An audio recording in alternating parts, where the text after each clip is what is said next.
What's happening? How's everybody doing, man? What's cracking? What's up? We in the building, man. Salute everybody. I told y'all I was coming back. Y'all ain't believe me. Press one if you didn't believe me. Press one if you didn't believe me. Press one if you didn't believe me.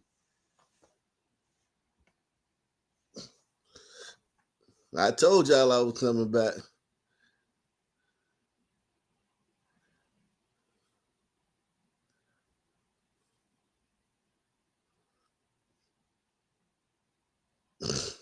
Wow. That is crazy that CNN isn't covering the Dallas shooting. That says a lot, man. That says a lot that CNN is not covering the Dallas shooting.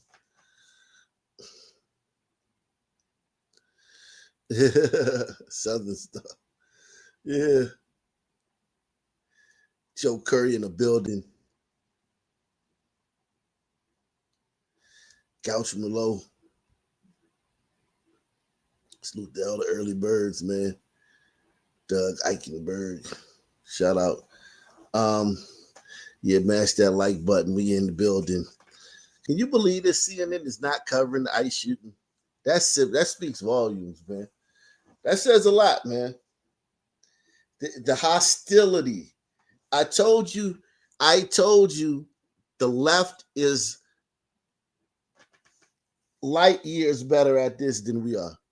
We don't even come close to the left when it comes to this type of stuff. We're not even in the same ballpark. They're doing the right thing.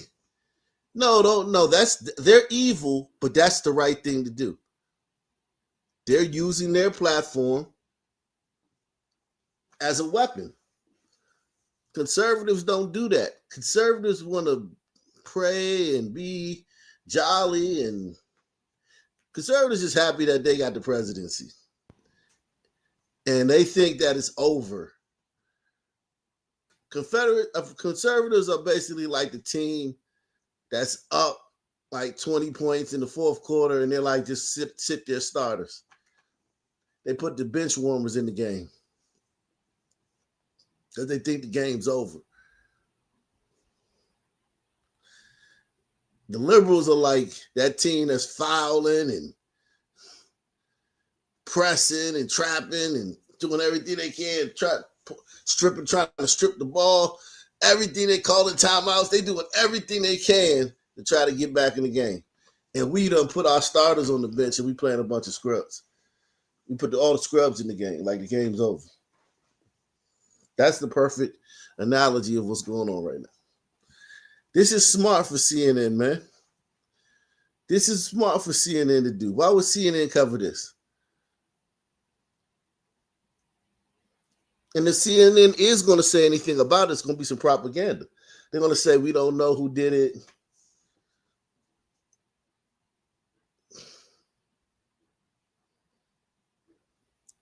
You say, I doubt we will ever fight back for real. But once we do, they'll act like we're just the word. It don't matter. It ain't supposed to matter. See, that's the thing. This comment right here is a typical, and I'm not here trying to pick on you, Patrick. Who cares? Who cares what they say? They're gonna call you a racist anyway. If you're a conservative, this is the thing about conservatives that you might know this, Pat, but it seemed like conservative politicians and pundits think that they got a blank slate and then they're called a racist judged on their behavior and judged on the things they say.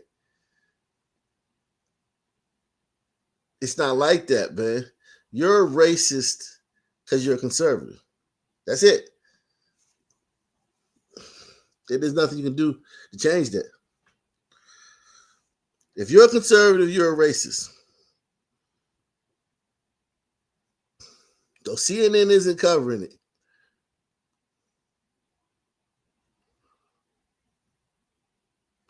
Instead, they're interviewing a Washington Post opinion writer who was fired after her Charlie Kirk comments and seeking to sue.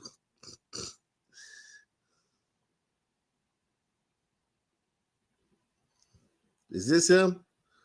So this is the kid who did it. Glider.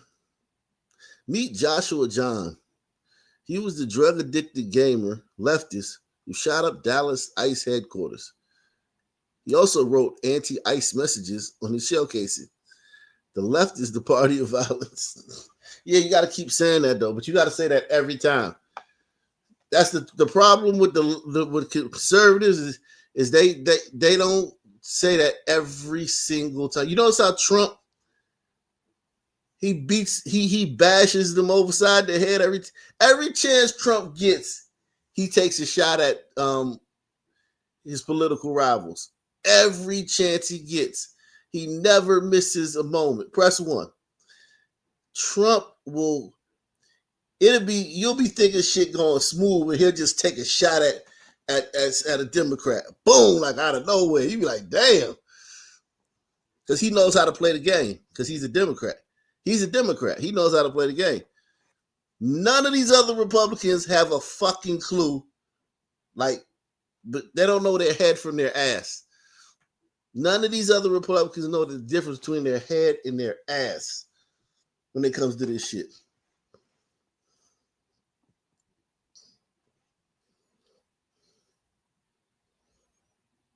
Yeah, this guy right here. Joshua John. He was a drug-addicted gamer leftist who shot up Dallas ICE headquarters.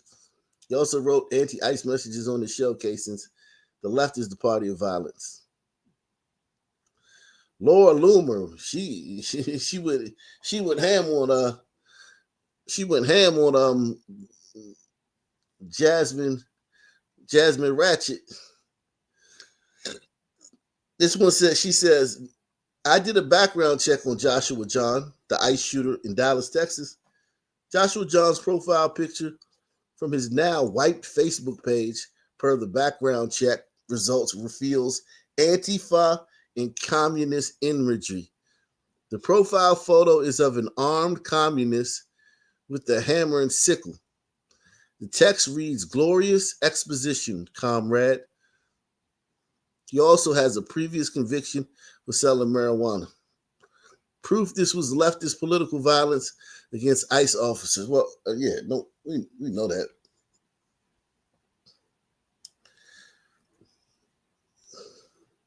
They scrubbed that man's Facebook already. That's crazy.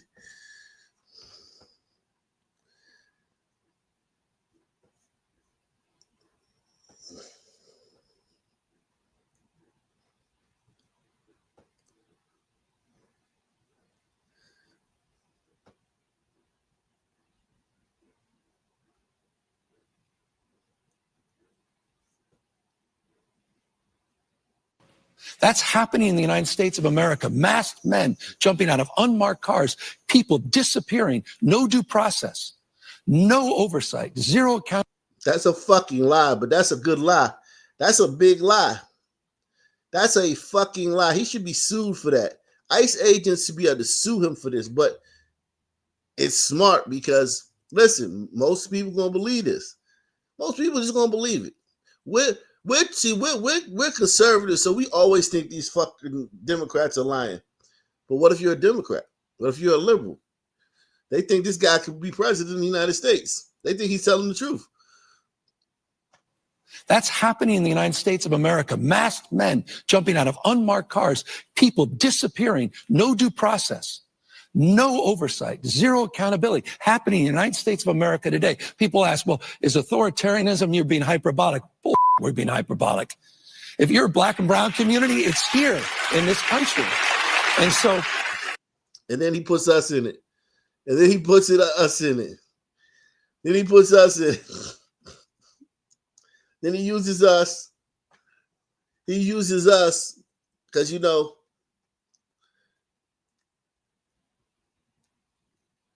that gives you the right to do violence. That gives you the right to at least protest and do violence if you're taking up for black people. Hyperbolic. Bull, we're being hyperbolic. If you're a black and brown community, it's here in this country. And so I'm deeply proud that I had the privilege of signing the nation's first bill to address the issue of masking, also to require you have simple identification, to your point. I mean, if some guy jumped out of an unmarked car in a van with a mask on, tried to grab me, I mean, by definition, you're going to push back. And so these are not just authoritarian tendencies. These are authoritarian actions by an authoritarian government. You saw what Stephen Miller said last week. These are not just authoritarian tendencies. These are authoritarian actions by an authoritarian government. These are not just authoritarian tendencies. These are authoritarian actions by an authoritarian government. You see how he drove the point home? Press 1, man. Hit the like button. Support the channel. Take the $5 challenge.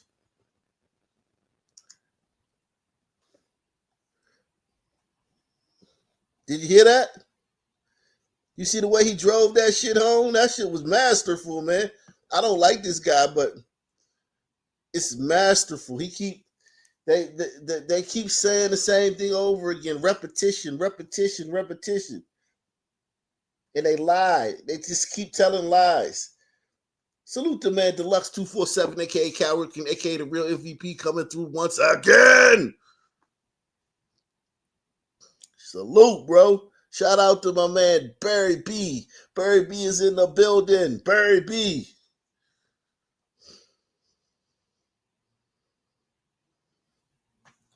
Listen to this. Hey, listen, man, you might not like it, but this is what Trump does. Trump nails those fucking Democrats every single time he talks about them. He nails them. He's the only one, though. Push back.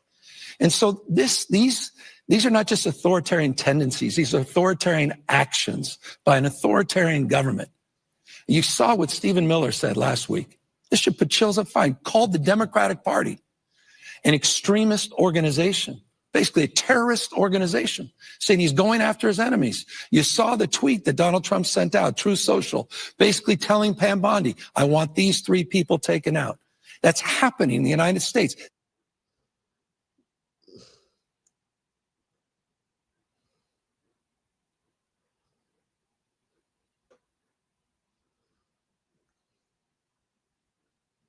Yeah, man. So this is the bullets. These are the shell casings.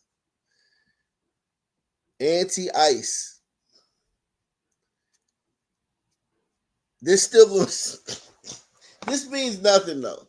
See, this is the thing about the left. They could make this mean nothing. They could be like, so I mean, he could have been. I don't know. They still gonna act like he's not. Okay, I said,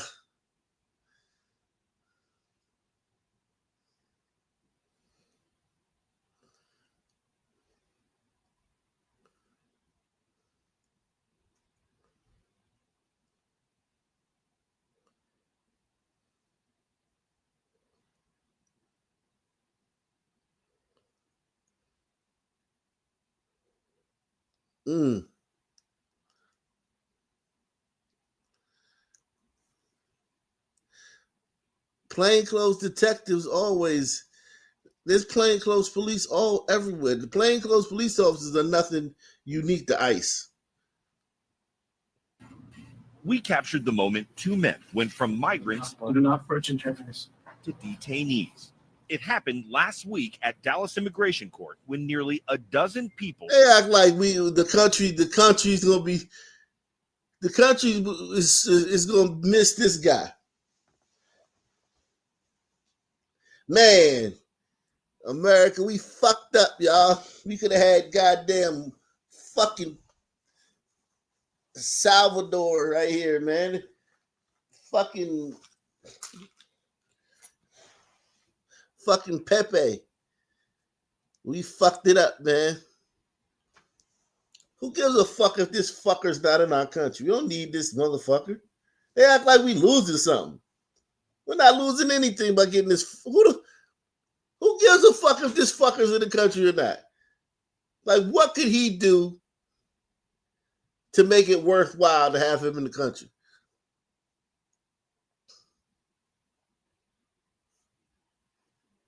Everyone hit that like button. We're looking for 10 people to share this on social media. 10 people to share this on social media. Share, share, share, share, share.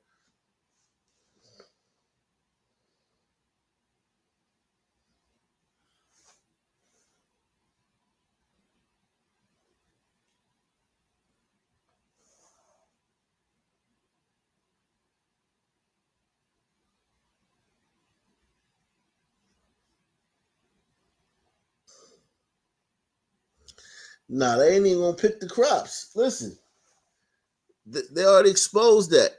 You don't need to. We have so much technology now. We have like these big machines that just go on the field and just scoop all that shit up. We got so much technology out there. You don't need them. At Dallas Immigration Court, when nearly a dozen people showed up to have their asylum cases heard. Their cases were dismissed by the judge, and when they walked out of the courtroom, plainclothes federal agents were waiting to take them into custody. Immigration attorney Belinda Arroyo says targeting migrants at the courthouse used to be a rare event. What does it do when an ICE agent is in the court and they're not dealing with somebody who's currently in ICE custody? Well, I think it makes everybody be on edge. Who gives a fuck if they're on edge? They're here illegally. They need to be on edge. What is she talking about? It's not just happening in Dallas. Asylum seekers in San Antonio were seen crying and begging for help. They would let them. Yeah, but that's so what? Like, that's fine. I mean, that's fine that they're crying and begging for help. They're sad. They got caught. The jig is up. The jig is up. And they're sad about it. That's a natural reaction. Crying and begging for help. They were led away in handcuffs. Two Department of Homeland Security officials tell CBS News ICE is asking immigration judges across the country to dismiss the court cases of certain migrants so the agency can arrest them once their hearings end and place them in a fast-track deportation process known as expedited removal. Outside of Miami courthouse, this migrant in cuffs says in Spanish, "Oh man, it's a trap." We really need this guy, man. Damn, the U.S., man, we're gonna have to. Damn. We missed the opportunity to have this fucking guy in our country. Shit. This is the problem with Republicans, man. They pass up on guys like this. We need this guy in our country. The U.S. is be a much better place with that guy in our country.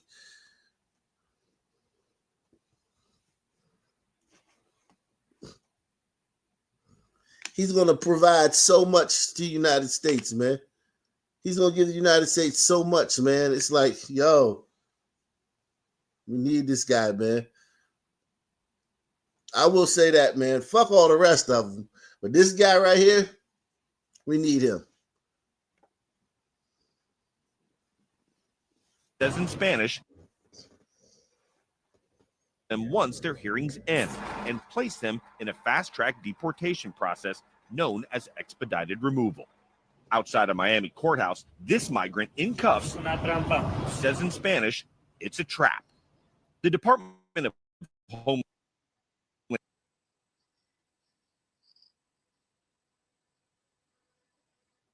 Security released this statement to CBS News, saying Secretary Noem is reversing Biden's catch and release policy that allowed millions of unvetted illegal. We captured the moment two men went from migrants.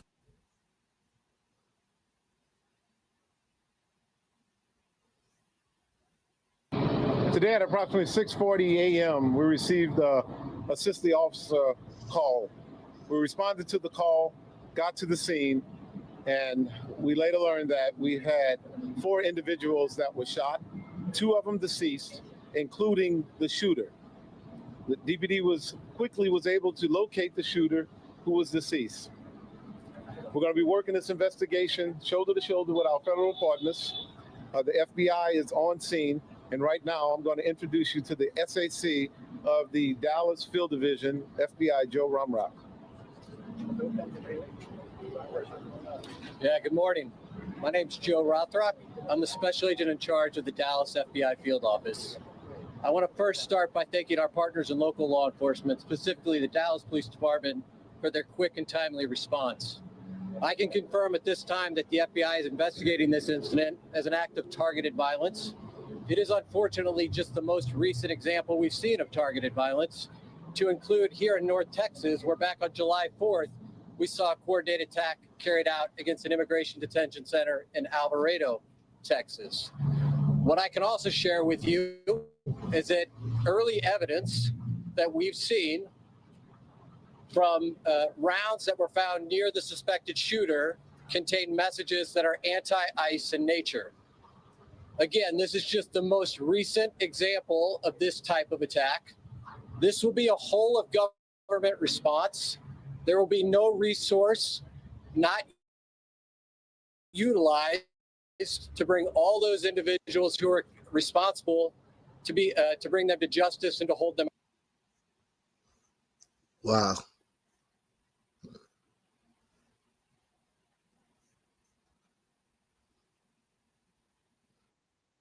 Every single ICE agent who's engaged in this aggressive overreach and are trying to hide their identities from the American people will be unsuccessful in doing that. This is America. This is not the Soviet Union. We're not behind the Iron Curtain. This is not the 1930s. And every that same bullshit message. This isn't Hitler. That's a 1930s. Even invoking the 1930s is just another way to call Trump Hitler without saying it. So they're getting backlash for calling them Hitler, and now they say this is not the 1930s. Press 1 if you caught that. Press 1 if you caught that. They've been getting a lot of backlash about calling Trump Hitler. Look what this fucker did instead. every single ICE agent who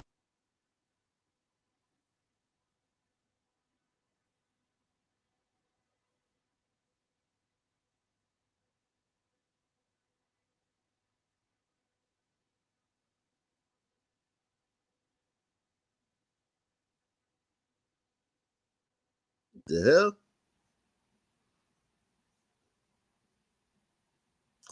aggressive overreach and are trying to hide their identities from the American people will be unsuccessful in doing that. This is America.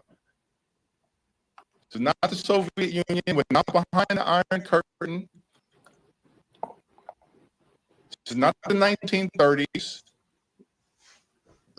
And every single one of them, no matter what it takes, no matter how long it takes, will of course be identified. Every single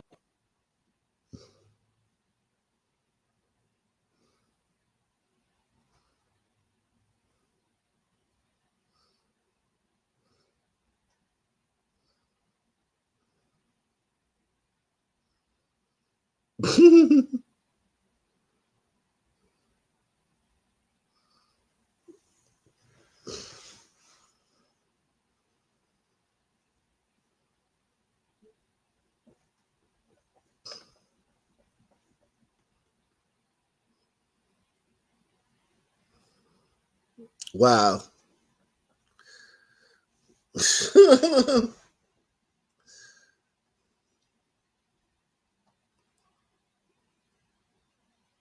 Wow. Look at all these women. All of these are women in the Democrat. All of the head honchos in the Democrat Party are women. Fucking chicks. Oh, hold on. Oh.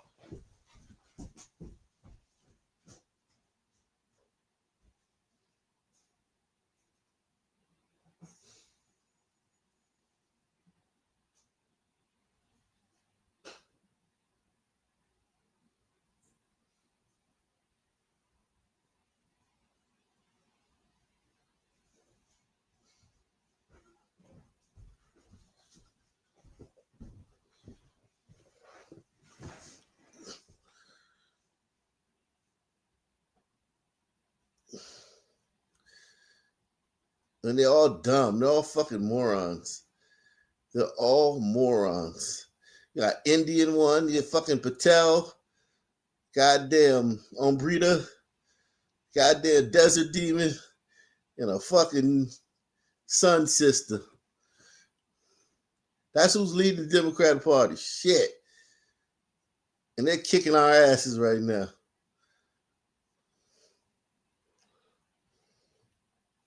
We have major breaking news. A development in the shooting this morning on an ICE facility. Jesus Christ. Now we've got conflicting reports. The latest update appear to show that one person has died, and it looks like those that were shot may just be detainees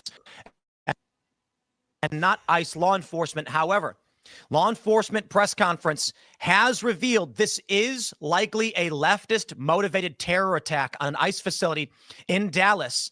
Kash Patel posting images showing a stripper clip, 762, with anti-ICE actually scratched on it. I don't think engraved is the right way to describe this. Let me see if I can grab this post from Kash Patel. You can see the image right here.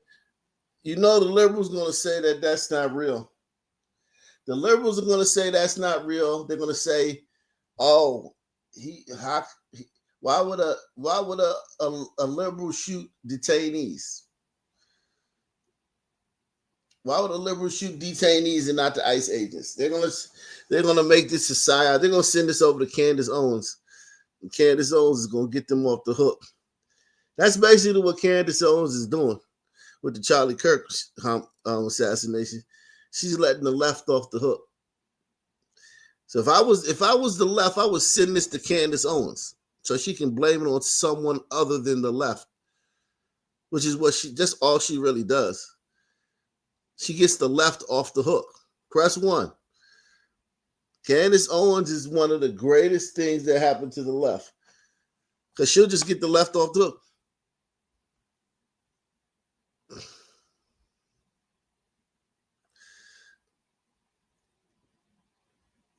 Yeah, Photoshop, or they wrote that on there. They're gonna say that it looks more like he used pen just to write anti-ICE on the rounds. There does appear to be some other messaging on these rounds we can't actually see. Anti-ICE is plainly visible in this shot. This is developing. The news broke earlier this morning, but we didn't know exactly what was happening. There are rumors circulating, photos. We don't know if we can confirm these or not, but I do have statements from law enforcement at this event. Ladies and gentlemen, this is absolutely insane. Following the only 2 weeks out from the assassination of Charlie Kirk, we have had now, I think this is the third terror attack in 3 weeks. We had the shooting on the ABC station. This man had writing saying he was targeting the DOJ. We had numerous threats sent to ABC affiliates, of course, the assassination of Charlie Kirk himself, and now this attack on an ICE facility just a couple of months ago. We had, I believe, 2 other ambushes on law enforcement in the Texas area. I think it's safe to say, with even the Atlantic reporting left-wing terrorism is on the rise, we are dealing with an acute and very serious problem. And I can't say that I'm surprised, because this is the cycle that we deal with. This is what happens every summer. There's an escalation. Now, my initial analyses before we get into all the breaking news, and I'll play these videos for you, is that the left is becoming increasingly desperate. It looks like the initial information we have on the assassination of Charlie Kirk was that it was left-motivated ideology aligned with the mainstream Democrat Party. And I don't say that lightly, but the shooter apparently said Charlie Kirk spread hate. In response, we saw waves of celebration on the House floor, confirming the lies, confirming the beliefs These liberal heads. AOC saying that Charlie Kirk was hateful. Mehdi Hassan, Ilhan Omar. The views being espoused by the man accused of killing Charlie Kirk align with those on the House floor. This needs to stop.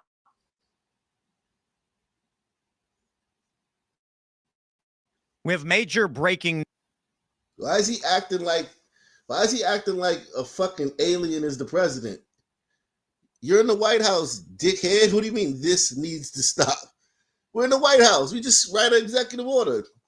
Just make it happen. This needs to stop.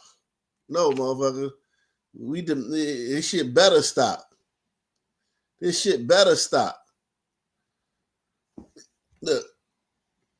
So the sniper at the Dallas ICE facility was targeting ICE, shot 3 detainees, and conveniently left rounds with anti-ICE slogans on them lying around. That's what you're telling me?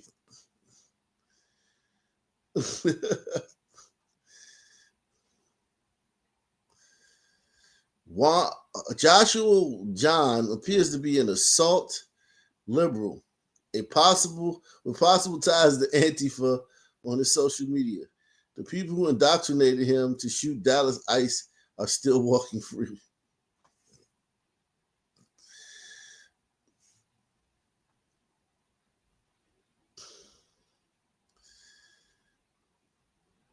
Wow. Jeez.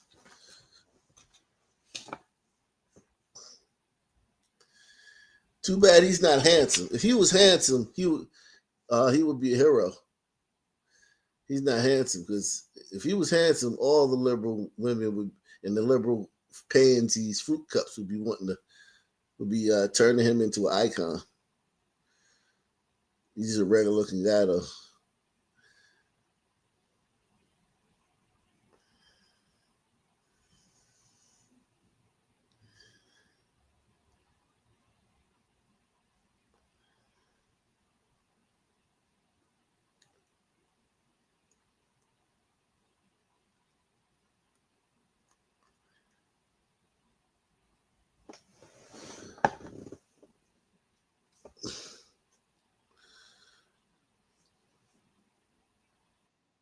Good morning. My name is Joshua Johnson. I'm the acting field office director for ICE Dallas.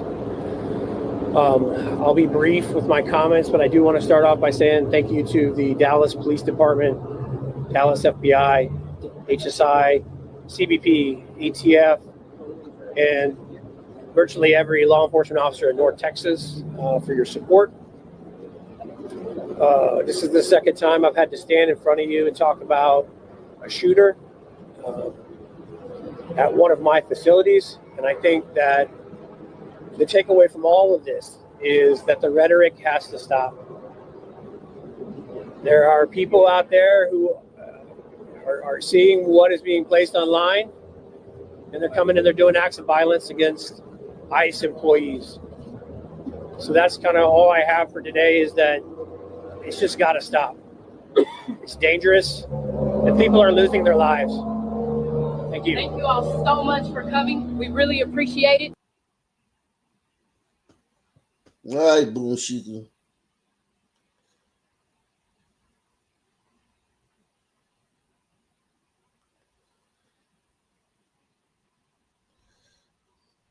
Breaking. Another white male has opened fire at immigrants at an ICE facility in Dallas, Texas. We have a problem in this country, and it's white.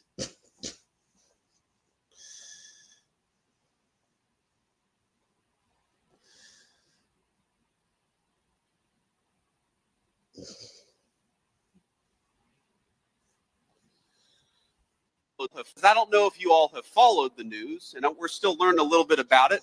But what we know is that in Dallas, Texas, an ICE facility, an Immigrations and Customs Enforcement facility, was opened fire upon by a violent left-wing extremist, a person who wrote anti-ICE messaging on their bullets. And there's some evidence that we have that's not yet public, but we know this person was politically motivated. They were politically motivated to go after law enforcement. They were politically motivated to go after people who are enforcing our border. And I think that is the most disgusting thing. I don't know if you all have followed the news, and we're still learning a little bit about it. But what we know is that in Dallas, Texas, an ICE facility, an immigrations and That was a decent statement. I would have liked it more forceful, but whatever. It's decent. It's better than nothing, man. Better than nothing, man. Better than nothing. Oh yeah, MSNBC.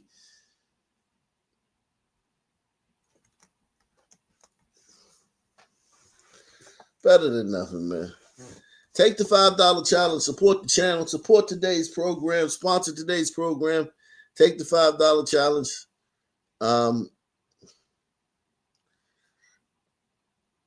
Got there. What was your top takeaway listening? Well, one other clarification, Anna, which is that they're now saying that one person, in addition to the shooter, was killed, not two. So one person killed, two injured, in addition to the shooter, if I heard that correctly. Correct me if I'm wrong. But that's what I got too. Two people deceased, including the shooter. Okay, and look, I think the bullet casings engraved with anti-ICE messages is a huge and key revelation in this case, because this is now the third instance of targeted violence where we're seeing that. Obviously, the Charlie Kirk assassination and the Luigi Mangione alleged killing of the United Healthcare CEO in New York being the others, and that suggests that there's a copycat phenomenon going on here. And the fact that they're investigating this as a potential act of targeted violence, I think we can conclude that ICE was targeted here based on that piece of evidence. That is extremely significant, and just cast this in a new light and suggest that this is the latest in a series of incidents that really underscore the problem that we are experiencing right now in this country with politically motivated violence. And you heard the Senator Ted Cruz there talking about dialing down the rhetoric. That is a perfectly reasonable thing to say, but this issue of immigration and what ICE is doing in communities is incredibly, incredibly divisive, and it's hard to imagine really that people are going to stop feeling as strongly as they do about it. But we all need to be mindful of the fact that. So he basically justified it. He got on TV basically justified. Based on messages being written on the shell casings found near the shooter, who we are told took his own life after the shooting, gives us some now direction as to motive. Anti-ICE messages. We also heard from the ICE official who, making a turn, said, referring to the July 4th shooting you and I were talking about a short time ago, at another ICE location from an individual who fired from on the ground, that the rhetoric has to stop, he said. It just has to stop. There is no secret, given the events of the last couple of weeks, that we are in a very brittle time in terms of politics, in terms of rhetoric, and in terms of violence. What we now are hearing from people briefed on this investigation is the following, which is, this was a busy morning. It's prior to 7 a.m. Teams that have been out executing arrests in the early morning hours are coming back in with detainees to this facility. And that one of these, a van, not a van, we are told, from ICE, but from another agency, another federal agency that was out making arrests on behalf of ICE, is approaching that location. And that suddenly, from an elevated location, someone opens fire on that van. Now, Pam, you know these vans. We've seen them before at federal facilities. Typically, these are vans that have tinted windows, so you can't see whether they're occupied or who they're occupied by. I would suspect that that's probably the case in this instance. When someone opened fire on the van, whether they were aiming for the driver or the person in the passenger seat, or they believed that the van might have contained federal agents but weren't able to see. They were, according to the FBI, believed to be targeting federal law enforcement. Man, something about that dude's voice just, Jesus Christ.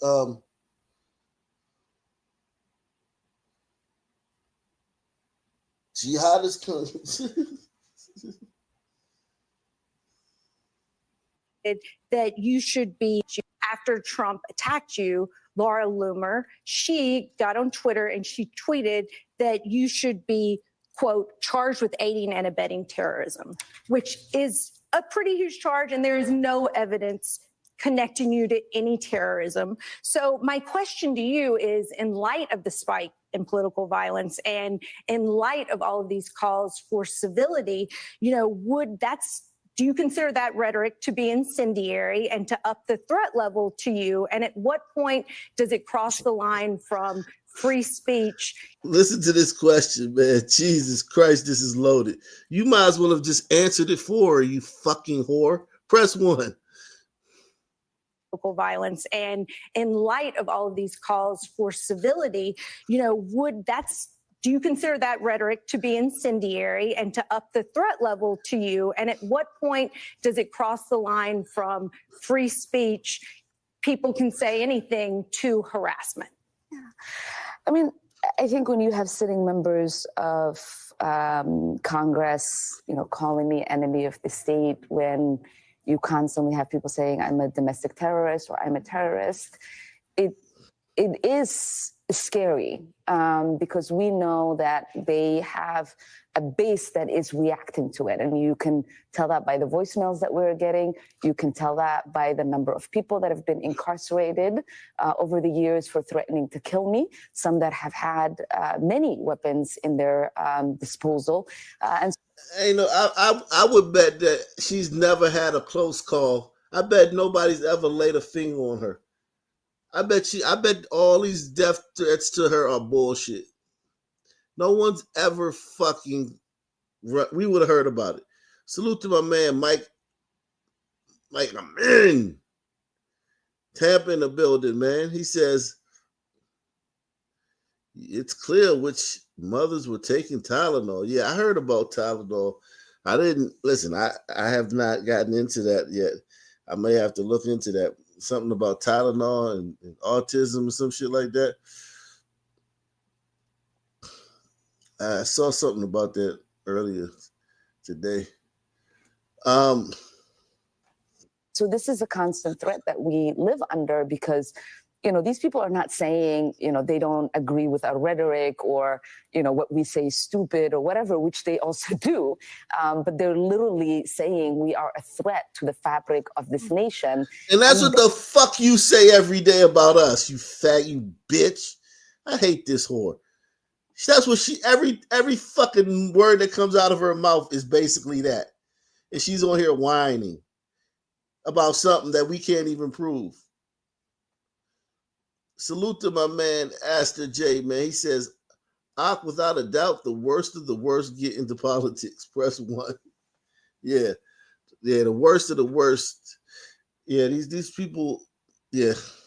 You can't think of a worse lineup than her, fucking AOC, Jasmine Crockett, golly, Maxine Ward, all these fucking dumbass women.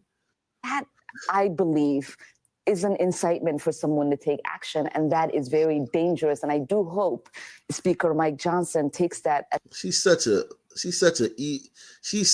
goddamn I don't know. She's a snake. This woman is a snake. She's a snake. All these women, all these liberal women are snakes. Inspired? Are you worried about copycats? Yes. I don't know if the rooftop trend is going to be a thing. I mean, it could just be coincidental that the best vantage point just happened to be elevated positions in this case. But, you know, people emulating this kind of attack is certainly a concern. The irony with the writing, the first time we really saw that was Brenton Tarrant in the Christchurch shooting in a mosque in New Zealand. And he was a fierce, white supremacist and neo-Nazi, and wrote all over his weapon and his rounds, very hateful information. So to see this coming from, potentially the other side of the political spectrum is a little strange because it is not something, if you are trying to, carry out some kind of message and wrote all over his weapon and a fierce, white supremacist and neo-Nazi and wrote Why is he all in talking New about white Zealand. supremacists? Why is he even bringing up white supremacists? Look how wicked they are. He's talking about this, and he managed to sneak in and talk about white supremacists and neo-Nazis. In New Zealand. In New Zealand. He brings up New Zealand. He brings up something that happened in New Zealand where a neo-Nazi allegedly did something in New Zealand.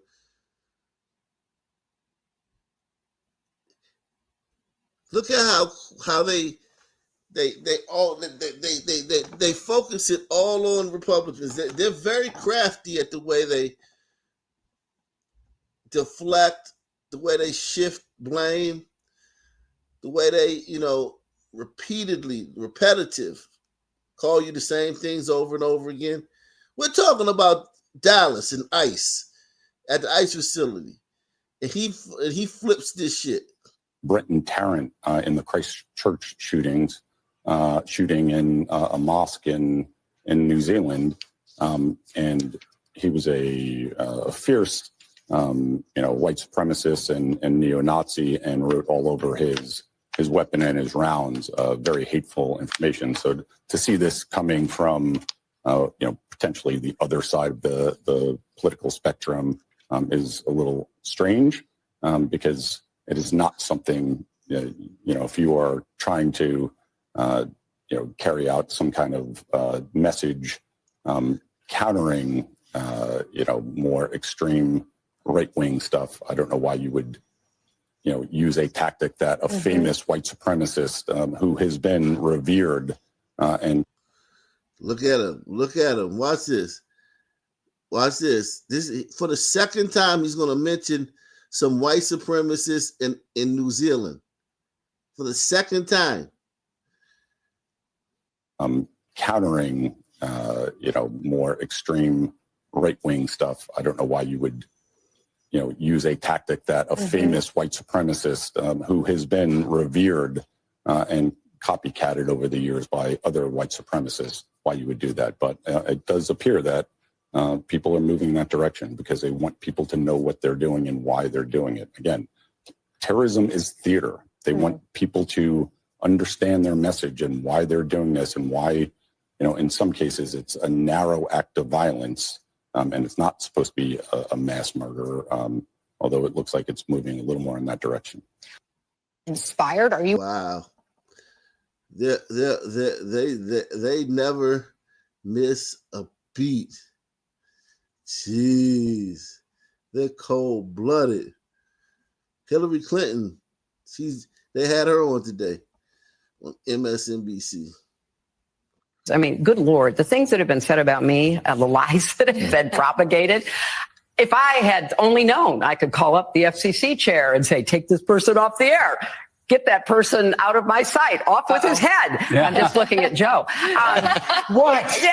I've done nothing but be kind to you. Well, once you saw the light, I mean, what sort of, I mean, good Lord, the things that have.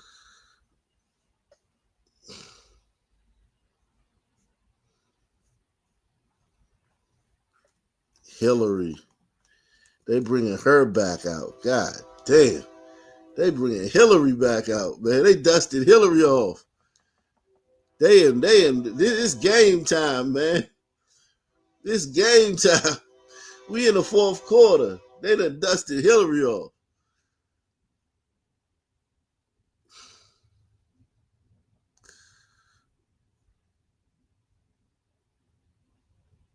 Hillary like 80 years old too, man. Hillary gotta be 80, man. Take the $5 challenge. Support the channel. Sponsor the show. Do you guys anybody want to come up? If you want to come up, man, I'll drop the link, man. I'll drop the link if you want to come up, man. I'll drop the link. Let's see.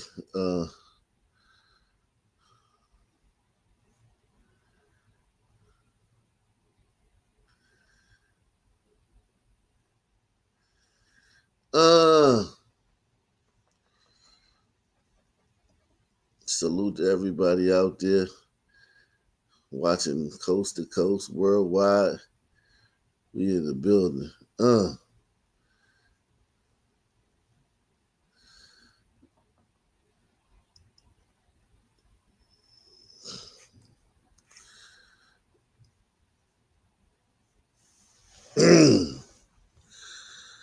Yeah, I tell you, man.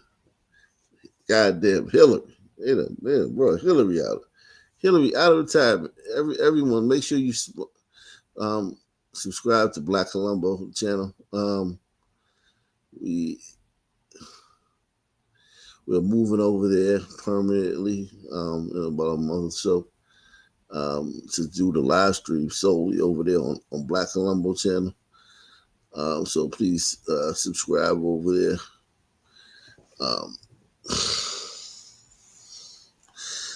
Yeah.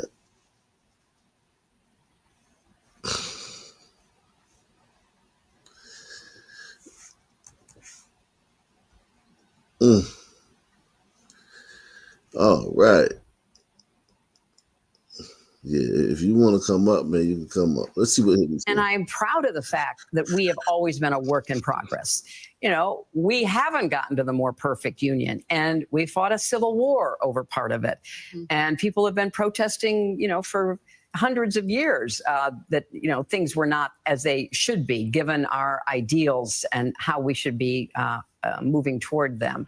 So I think that's what makes us so special as a country.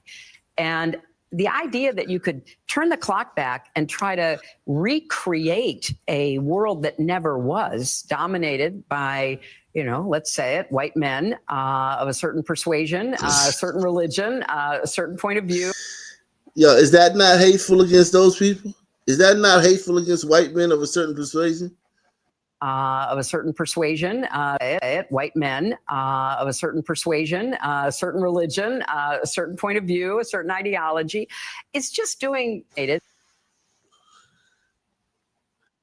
by, you know, let's say it, white men of a certain persuasion, a certain religion, a certain point of view, a certain ideology. It's just doing such damage to what we should be aiming for. And we were on the path toward that. I mean, imperfectly, lots of, you know, bumps along the way, but I agree with you. We were on the right trajectory. And I am proud of the fact that we have always been a work in progress. You know, we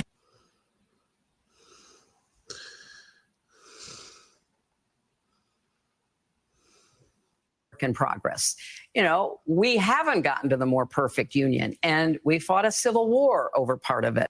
White Christian men.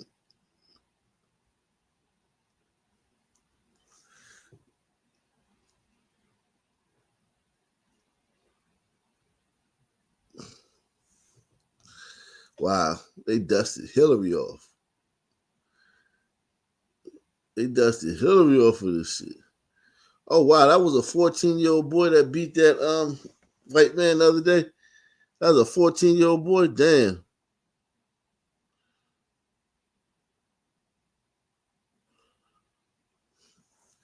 Jeez.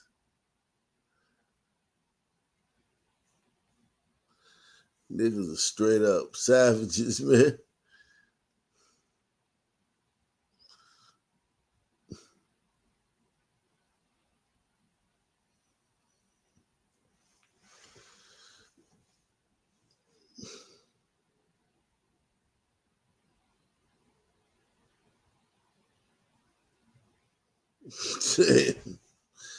Niggas are savages, man.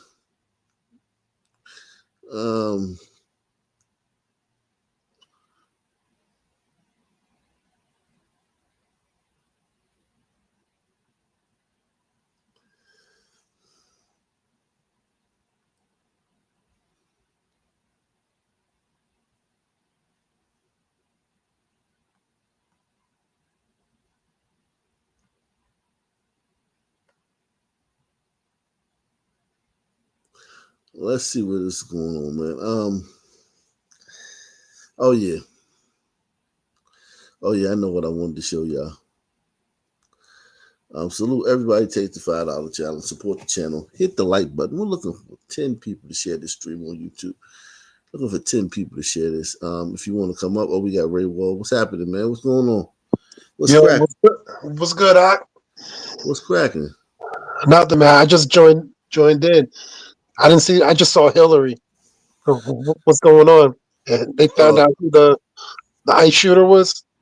Yeah, they got him. They got the ICE shooter. It's a white guy. White guy, leftist. A leftist white guy. Young. I knew it was a leftist. I knew it. Yeah, it's always a leftist with these motherfuckers. I mean, like shooting up, but he hit the detainees, so they're saying that there's conspiracy theories going on already. Yeah, he hit detainees. He didn't hit any of the agents. Oh, he hit the detainees. Okay. Yeah, he didn't hit the agents. Damn. Just Did any of them die? Huh? Did any of them die, or just him? He killed himself and one of them died. He killed himself. Right? Oh, one died. Okay, damn. One died. He killed himself. Yeah. Now knowing the liberals, they're gonna tell the family to sue America. Wow, that's crazy. That's insane. Jeez. Yeah. I want to see what the people online are saying.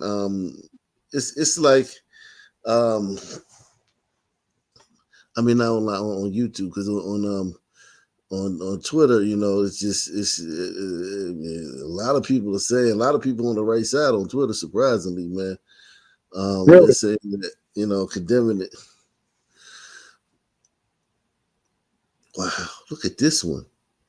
This is from one that happened in Atlanta at ICE a few months 6 women charged for their roles in the shooting of an Alvarado police officer faced a federal judge today. It's a crazy story. The officer was responding to a vandalism call at an ICE detention center. Fox 4's Lori Brown is live in Fort Worth with a very large and expanding story. Lori. Steve, the women are facing charges in the ambush-style shooting of an Alvarado police officer, but their supporters argue that they were just there to attend what they thought would be a peaceful protest. Supporters of the defendants did not want to make any statements after the women were arraigned on charges connected to the shooting of an Alvarado police officer. The officer survived. The court-appointed attorneys also said they did not want to make any statements yet about what happened the night of July 4th. The defendant's supporters said it was a protest outside an ICE detention center, but federal prosecutors describe it as a planned ambush on federal and local law enforcement officers. In all, at least 16 people have been charged. According to the federal complaint. Jeez. Damn. Yeah. At least ain't no sons. Shit. I'm telling you, not one. Look at these motherfuckers, though. They're fighting ICE. Like, these white people are saviors. This white savior shit is something else, boy. It shit must be like, it must be no defenses against that shit. They fall for that shit every time. Every time, yeah. And these are trashy white people. These are not big city liberals. These are like country. Yeah. It looked like some hombritos in there. Hombritos. Yeah, a couple hombritos in there. Several of the defendants were dressed in black, military-style clothing. The complaint says the protesters began shooting fireworks at the Prairie Land Detention Center. 2 people broke off from the main group and began to spray graffiti on vehicles and a guard structure. Officials believe it was all part of a ploy to draw ICE detention officers out of the building. Correctional officers called 911 to report the vandalism. When the Alvarado police officer arrived, a defendant positioned in the woods shot the officer in the neck. Another assailant across the street fired 20 to 30 rounds at unarmed correctional officers. Investigators found AR-style rifles at the scene, 2-way radios, and a total of 12 sets of body armor after searching the scene and defendants' cars. The complaint said the shooters ran away, but law enforcement officers stopped them. One attacker had cell phones inside a type of bag that blocks cell phone signals. The attack was a conspiracy, according to the complaint, something the defendant's supporters strongly dispute. Supporters of those arraigned today questioned why today. Yeah, y'all fucked. These people are fucked. Yep. And all over some fucking burritos. Shit. Yeah, they're gonna be made an example out of. Yeah, it's crazy. It's crazy town. One attacker had cell phones inside a type of bag that blocks cell phone signals. The attack was a conspiracy, according to the complaint, something the defendant's supporters strongly dispute. Supporters of those arraigned today questioned why today's hearings happened about 11 weeks after the arrest. An attorney for one of the defendants said that that's not too unusual when you have federal and state agencies involved. 8 additional defendants are going to be arraigned tomorrow. Steve. All right, Lori Brown, reporting live. Lori, thanks. Damn. Yeah, I hope Trump puts pressure on them to lock them up like they did January 6th, you know? Yeah. Because he got to play hard. normally, You got to do to them what they did to us. yeah, you're right. Normally Republicans, they talk tough, but when it comes down, you know, oh, we'll give them a year or something, you know? Mm-hmm. They punk out. Yep. Since they told about glider crime, let's see some glider crime, man. 6, a Tempe man's under arrest after police say he badly beat a woman inside his apartment. She had to go to the hospital for treatment, and tonight the suspect is facing 7 felony counts. That includes aggravated assault and tampering with evidence. Fox 10's Justin Lum has the story. The victim is so terrified that she's considering leaving the state. Early Sunday morning, police say 32-year-old Nicholas Benchula attacked a woman he had a relationship with at his apartment in Tempe, near Loop 101 and Rio Salado Parkway. They say he got mad she used his vape while he was taking a shower. Officers say he grabbed the woman, slammed her into a wall, punched her, and threw her into a bathroom. They say he also grabbed a gun, put the barrel on her forehead, and called her a derogatory name. This was an extremely vicious attack. The victim was beaten beyond recognition. She had 36 documented injuries to her head alone. She required significant medical intervention. Police say the woman told them Benchula forced her to take Xanax pills, and say she also told them he was using Xanax, cocaine, and had been drinking. Investigators say the woman was able to leave the apartment and drive to In-N-Out Burger nearby for help. Police arrived and paramedics took the woman to a hospital in Scottsdale for treatment. She was strangled. Fuck that bitch, man. She probably was running her motherfucking mouth. Anyway. You really gotta shut the fuck up, man. Learn to shut the fuck up sometimes. All right, San Diego police tonight looking for the person behind a string of hate crime vandalism. The masked and hooded suspects destroying religious shrines and damaging churches. Our Juliet Vara joins us from Bankers Hill with the latest on the investigation and how these institutions are reacting. Juliet. Maria, you know, at this point, the sentiment is enough is enough. And as you mentioned, police really asking for the public's help to get this suspect off the streets. Police say that he is repeatedly targeting the same places over and over again, including a residence in North Park and right here in Bankers Hill, St. Paul's Episcopal Cathedral. In fact, police say he targeted this cathedral again just last week. Crime Stoppers making a big push to get this vandal off the streets, offering a $2,000 reward now for your help. Authorities say he's the man behind a number of hate crimes, targeting religious shrines and churches in San Diego since last December, slapping them with offensive slurs in the middle of the night. The Holy Mary. Yeah. You know, but really the Holy Mary is important for the community. For more than 40 years, Maria Sosa has proudly displayed her religious shrine and the Virgin Mary outside her North Park home. Okay, so that's not going to get any traction. It's basically like glider on glider. I mean, I don't know who did it, but that's these other races. Nah, they ain't gonna get nothing for that. They ain't no sympathy for that. Let's see. 6, a Tempe man's under. 6, a Tempe man's under. 6 women charged for their roles in the shooting of an Alvarado police. Jesus.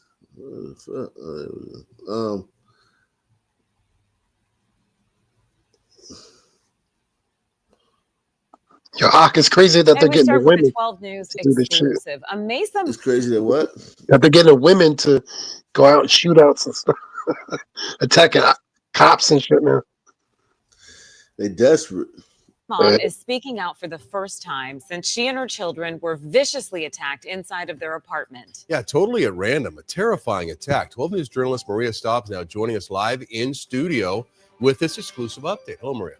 Hi. Well, you can just imagine how awful they've been feeling both emotionally and physically after enduring severe stab wounds. She told me about the attack and the idea she had that likely saved her life.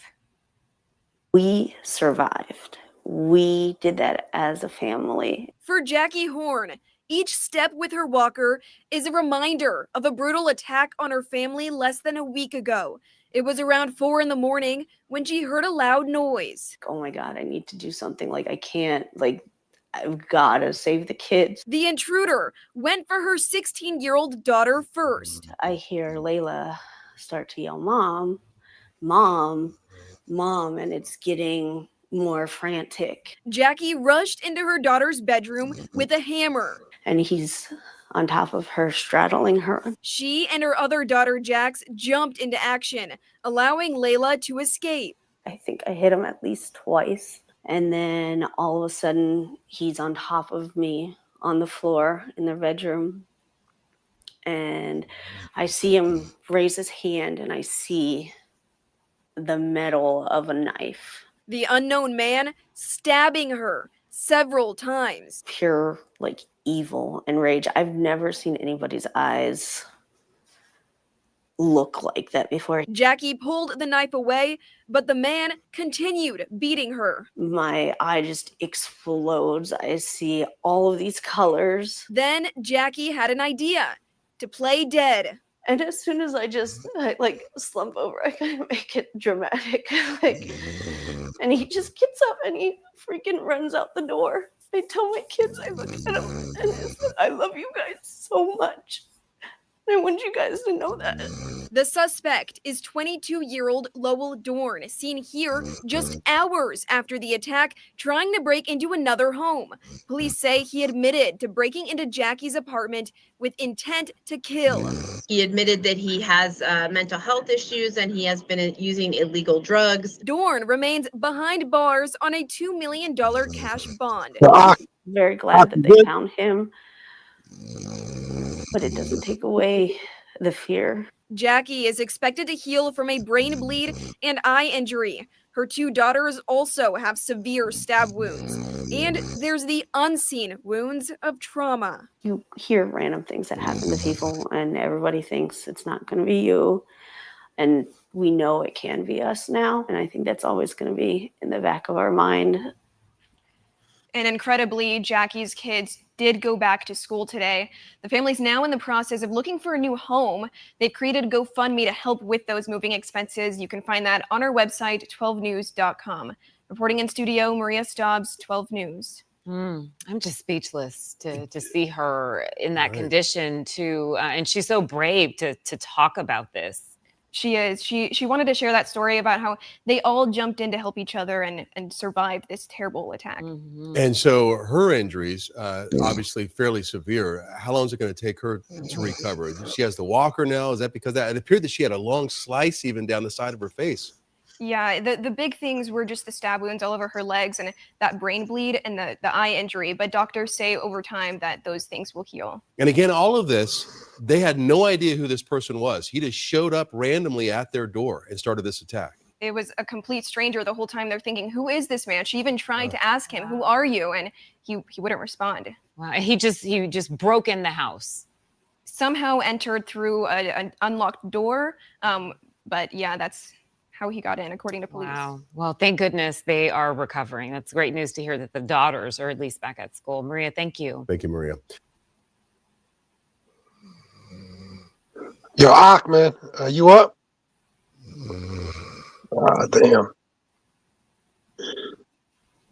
Damn, yeah. They need to hang that guy. She looked pretty tore up. Damn.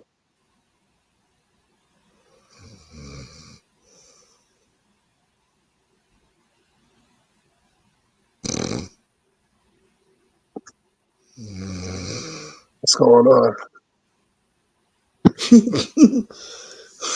I was thinking about something heavily. I was thinking about something deep, heavy. That was An alleged crime that is, quite frankly, very shocking. A 19-year-old free on a PR bond. Basically, that's what public safety advocates call a get-out-of-jail-free card. Well, he is now accused of raping a 67-year-old woman just weeks after being found mentally competent. Here's Fox 26's Randy Wallace. Don't mess with Texas, man. We don't play that down here in Texas. Yeah, right. An alleged crime that is, quite frankly, very shocking. A 19-year-old free on a PR bond. Basically, that's what public safety advocates call a get-out-of-jail-free card. Well, he is now accused of raping a 67-year-old woman just weeks after being found mentally competent. Here's Fox 26's Randy Wallace with the latest in his ongoing series. June 15th, 2023, Elijah McEwen is... Look at that nigga, man. Yeah. Look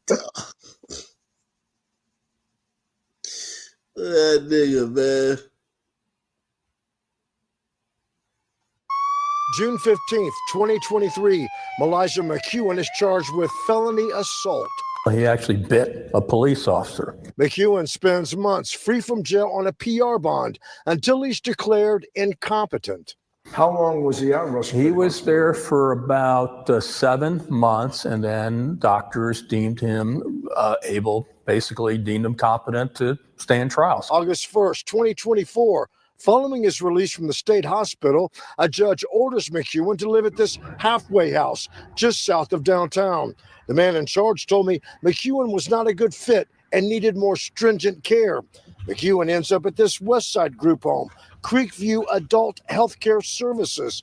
About a month after moving in, police say McEwen attacked another resident, a 67-year-old woman. The defendant ripped off her large adult diapers and proceeded to pin her down on the bed. Yeah, but first when he breaks into her room, he knowingly locks the door. So he knows what he's doing. And I heard her say, "Help me, mama, help me, mama."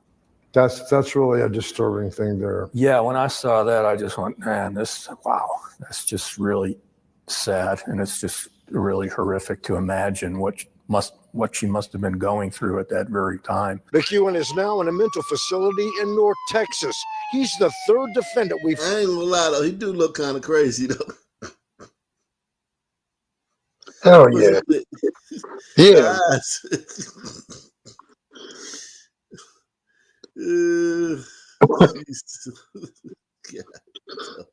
And they used to be like, oh, a black man never did that. You know what I mean? Like, it's just a new phenomenon. Yeah. Blacks, man, Jesus Christ. Oh, my 1800s, his ass would have been hung on a tree, you know? I'm telling you, man. When I got the dogs out. Investigators say this couple robbed stores at gunpoint along Interstate 75 and then bragged about it on Instagram. The couple allegedly hit up 6 gas stations on the Gulf Coast, including 7-Elevens in Venice and Northport. And then went on Instagram and bragged about it. Of course, man. You got to get that clout, man. Gulf Coast News reporter Jackie Gunther is here with how their social media posts got them busted. These are photos from some of the robberies. You can see the suspect in. She all right, huh? Yeah. She got a nice little curves. Got some breasts. Yeah, she. We gotta get her to a bigger city, man. Get her to Miami or something, man. I'm on Miami channels. Pick her up, man. This voluptuous glider queen. Pick her up, man. All black with masks covering their face. That was not the case on Instagram, though, where police say they had no problem showing off their faces and their money. It's pretty crazy. You don't expect people to just go on a spree like that. And, that's not daily, normal people think. So for someone to do that, it's pretty crazy. 21-year-olds Javion Ward and Talia Williams were arrested following a week-long crime spree at different gas stations along I-75, starting all the way up at Lake Penasofsky on September 16th and ending in Northport. They robbed a total of 6 gas stations. Doesn't make any sense. Sooner or later, these kids got to grow up, and I wish they grow up the easy way, but they want to grow up the hard way. Play with guns. It only means jail. Police arrested Williams at her Fort Myers home on Saturday after the couple posted a video showing what police say was some of the money they stole. She confessed to being the primary planner and that she was the sole driver, and her partner in crime, Javion, was the one entering the gas stations. Crazy people, Bonnie and Clyde stupidness. Williams is expected in court on Thursday. Prosecutors. Jesus Christ, man. They're in a whole lot of trouble, man. They're in a whole lot of trouble. You think they care? I don't think they care. Yeah, I think they care. I think they care. Maybe after they get locked up. No, she snitched. She ratted. I think she cared. Yeah, she ratted. She they wouldn't have cared. They wouldn't have snitched. She wouldn't have snitched. She'd have held it. She'd have held it down. She ratted on his ass. She trying to get out of that shit. She trying to beat that shit. No, baby, you in it.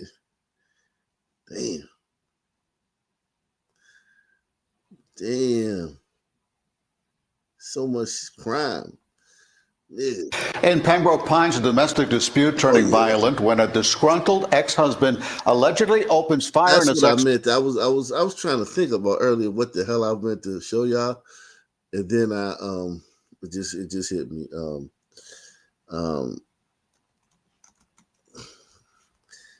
This Charleston White interview. He criminal record. Well, the mental health strips me of my guns. I had to take no medication.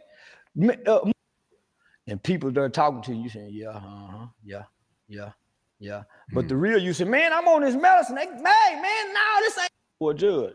Other than this internet character. After 7 days, oh, okay, we can release him. I never seen a judge. So the medical record says that I was deemed homicidal and suicidal by ideation and preparation. Homicidal and suicidal by ideation and preparation. So every time I get pulled over by law enforcement, they say I want to be killed by a cop. They draw down on me. I never have a regular because I'm deemed as a better and I got a lot of guns. So that's on your record? That's on my medical record. Wow. So can't no regular police deal with me regularly. When my name is red. They got a call for back. Yeah, but because they say I'm homicidal. But this is where they fucked up at. With marijuana psychosis. There's no such thing. There's no such thing as marijuana psychosis. So that's how I can still go purchase guns, because it's bullshit. I was about to ask you about the guns. It's bullshit. There's no such thing. Yeah, I'm homicidal and suicidal. At the time, I was ready to die. When I realized I was in jail on the first day, you couldn't have made me believe it wasn't going to be a bunch of black people out there when I wake up. Let him go. Let him go. I would go look out the window or lean on me and see a bunch of, let him go. Let him. Boy, when I was sitting by that window looking out and wasn't nobody there. Say, boy, that second day, I just knew they finna bust through the walls to come get me. When did nobody die? Was nothing. The old words came to my mind. He said, ain't nobody getting in the car with you and you fight police. You go downtown and talk bad to white people. What? Don't know do that. Dr. King didn't talk to white folks like you. Malcolm didn't talk to white folks bad. So this is what made me turn to the news. Because they ain't got no mental asylum to erase me in. That's what made me so you gang banging. Why you don't say nothing to white folks? Because white folks will do this to me. You ain't gonna do nothing. So nigga, why would I make white folks mad unless they make me mad? I don't bother white folk about no problems. I ain't fucking with white folk because they done something. I'm fucking with white folk because I fuck with everybody. How y'all gonna tell me what I can't say? It was fun and dandy when I talked about the George Floyd and his daughter. It was fun and dandy when they had the Uvalde school shooting. I made mockery of the Uvalde Mexican babies getting killed. It was funny when I made the Houston news talking about raping Asian babies. It was funny when I was talking about the Jews and Aiden Ross' sister. It was, now it's on y'all. And y'all used to love me, set my tickets, but now it's on y'all. So my thing is comparing, being mad that white people are upset. He's upset that white people kind of like, are mad with him right now. Let's not say white people, conservatives, Charlie Kirk supporters. He's mad that Charlie Kirk supporters are upset with him because he said some foul shit about Charlie Kirk the day he died, right? Like, just celebrating Charlie Kirk's death, right? So he's upset about that. And now he's like, now he's going at white people, right? But are you going at white people or are you going at Charlie Kirk supporters? Because here's the thing.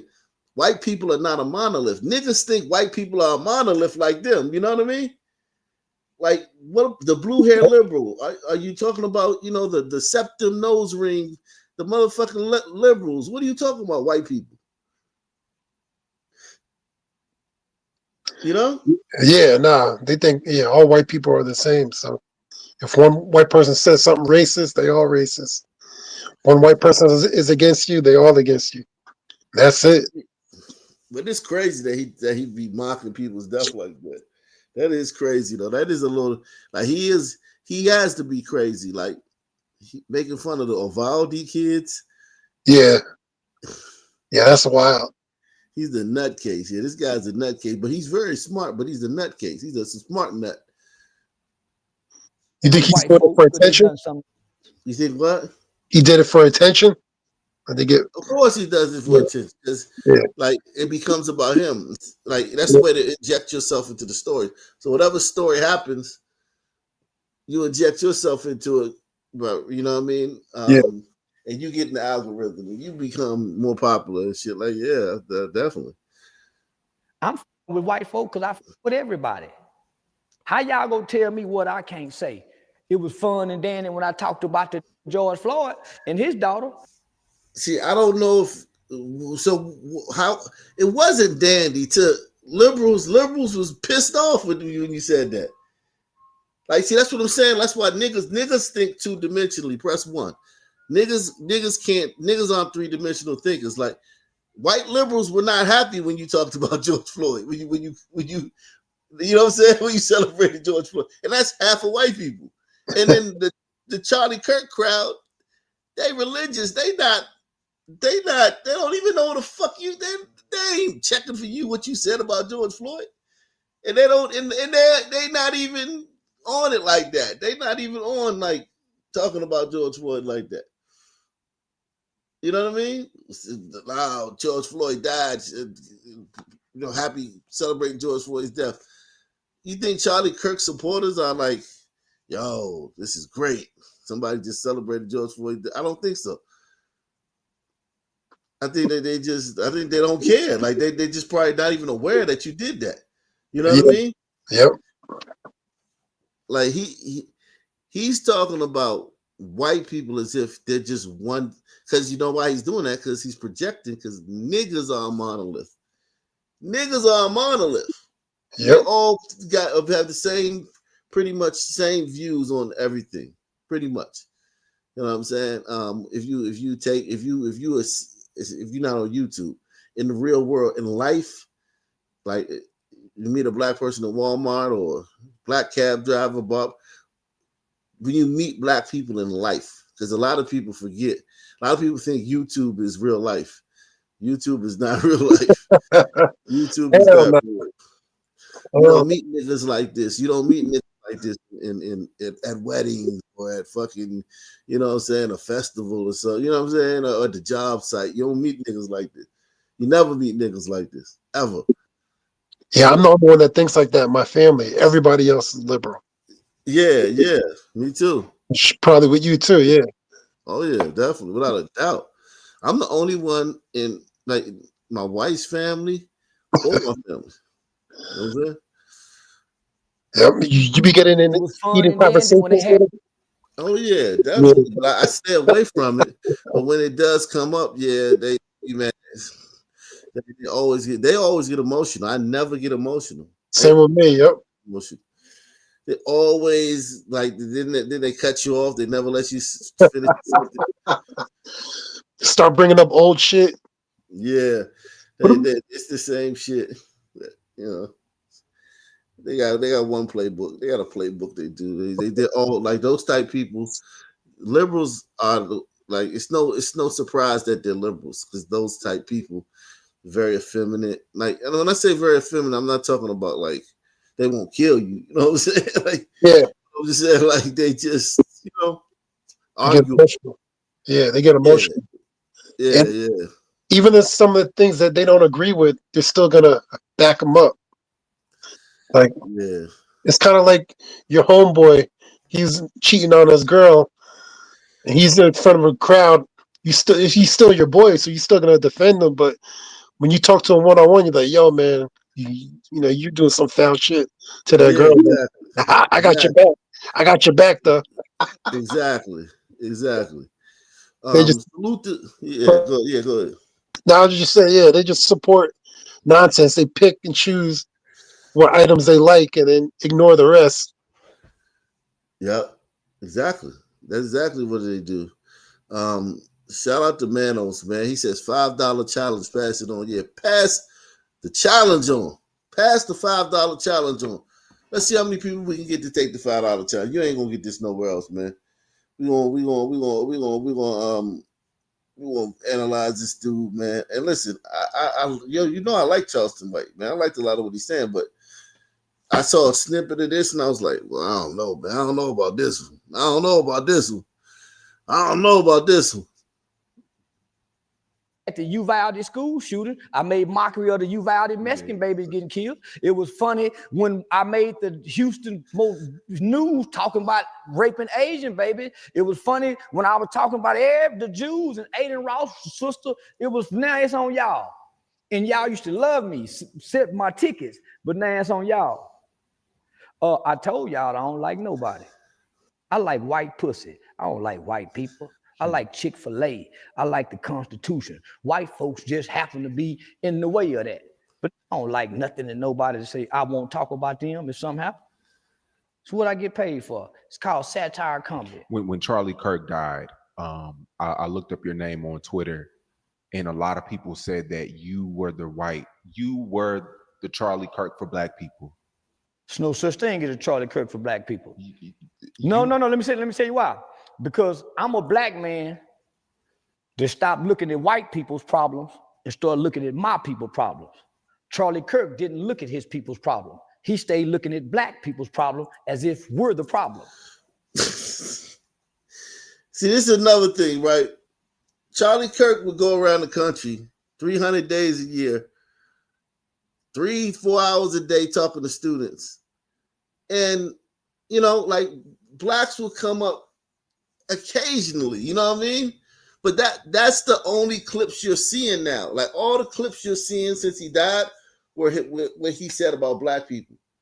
So people like Charleston and just regular Black people think that all he ever talked about was Black people. When if you watch his like longer stuff, it's really not talking about Black people a lot. It's just like one student will ask him about the economy, another student will ask him about China trade tariffs, another student ask him about, the border. Then another student then like 20 students to come on. Then one student will say, "Hey, what about niggas?"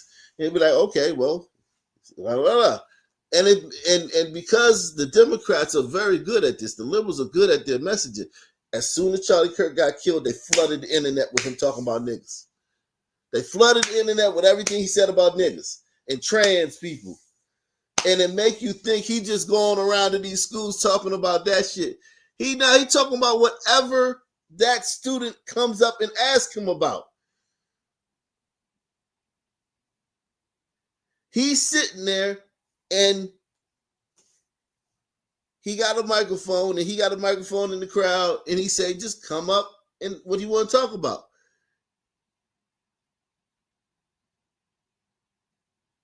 This notion that he's going around just talking about niggas is crazy, right? Isn't that insane?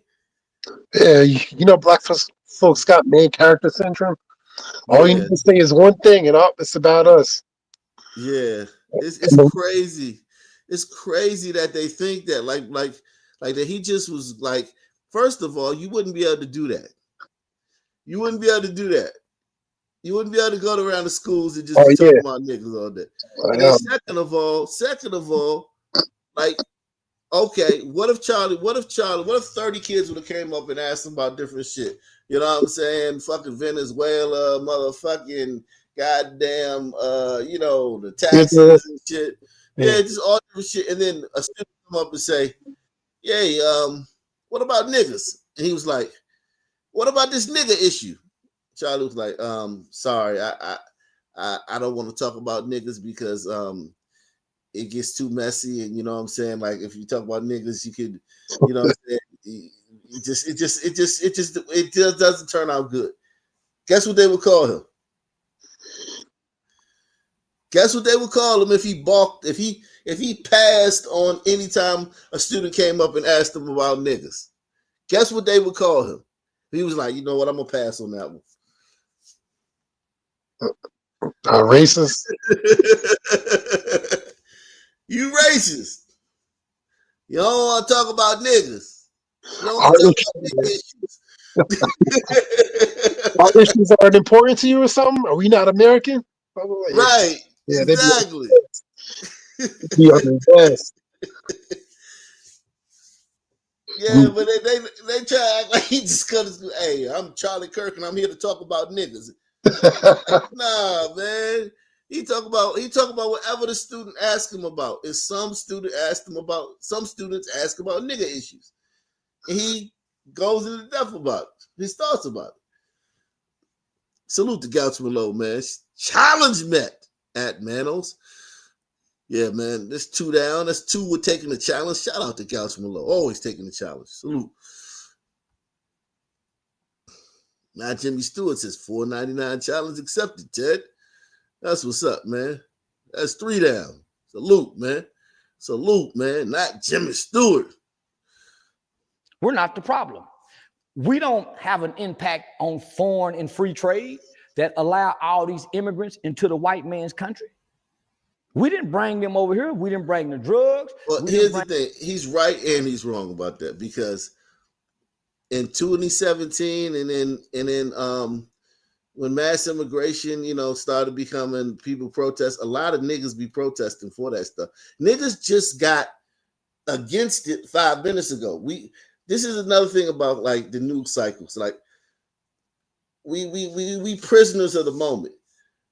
Until about 2 years ago, niggas was 100% for immigration. Press 1 because it was brown. You know what I'm saying? It was a Democrat in office. It was black and brown. It was pissing white people off. Remember? It was pissing white people off. Yep. So niggas was for it until they realized, wait a second, where these fucking Mexicans gonna go? Where they gonna put these Mexicans at? Right in your neighborhood, you fucking spook fucking moon cricket nigger, you. Right in your neighborhood. And then that's when niggas like, oh shit, damn.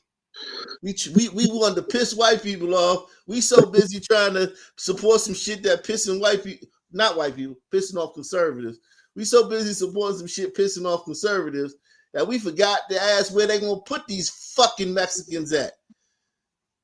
Yeah, man. You know, sons don't think long term. Sons don't think long term. They didn't think about the resources. Now they got to share the jobs because they're not bilingual. So ain't nobody gonna hire. They just knew conservatives. Trump was against it. Trump said build the wall, and niggas is like, no, that's racist. That's racist. And 2 minutes ago, literally, and if you take the history of the world, niggas been against immigration for 30 seconds. In the whole history of the world. Literally. Oh yeah, I get on my family about that. They be like, "Oh well, I didn't support that." Meanwhile, they Yes, voted. the fuck you did. Yes, you did. They You voted supported Democrat. it for years. Yeah, they knew And all once the you issues. realize, oh, these people need somewhere to go. That's when you was like, oh shit. Yep. They're looking for a job. Somebody undercut the pay. Yep. Oh man, I used to get Niggas, 15 an hour. Now they offering 8. You know. exactly. Niggas love supporting things that they think gonna piss off conservative Republicans. Press 1. They love it. The only problem is that means you're supporting liberal policies. Like niggas thought that the trans shit. Yeah, man, it's trans shit. And you say you homophobic, man. We could call white people. We could get to another name. We could call white people. What's transphobic? Yeah. Yo, you white man, you transphobic, man. Republican, you transphobic. And then niggas realize, oh shit, wait a second. Wait a second. You fucking mean these fucking sheesh. Now I gotta call this motherfucker they and them and all this bullshit and faggots everywhere and shit. Oh shit. You know niggas homophobic as hell. Niggas is the worst homophobic. And then they fucking realize, wait a second, oh shit, this is gonna make everybody so this is gonna make more it's gonna be more faggots. Y'all basically supported an issue that made more faggots. Cause it's like, what did it go from? Like what? In like when we was kids, like 2% of people identified as gay. Now it's like what, like 20, like some shit like that, some crazy shit. Yeah, of the younger generation. Yeah, I think Yeah, it's. trying to piss off white folk. Salute to MW, man. MW says, did you show the video from TSU of the Suns running those gliders off their campus? Nah. TSU with that Texas Southern? Nah, I gotta see that. I'm gonna look that up now. But go ahead. What's up? Osa? What's cracking, man? I think you're Yo, muted. hey, can you hear me? Yeah. Go ahead. Yeah, man. What's up, fellas? Nah, man.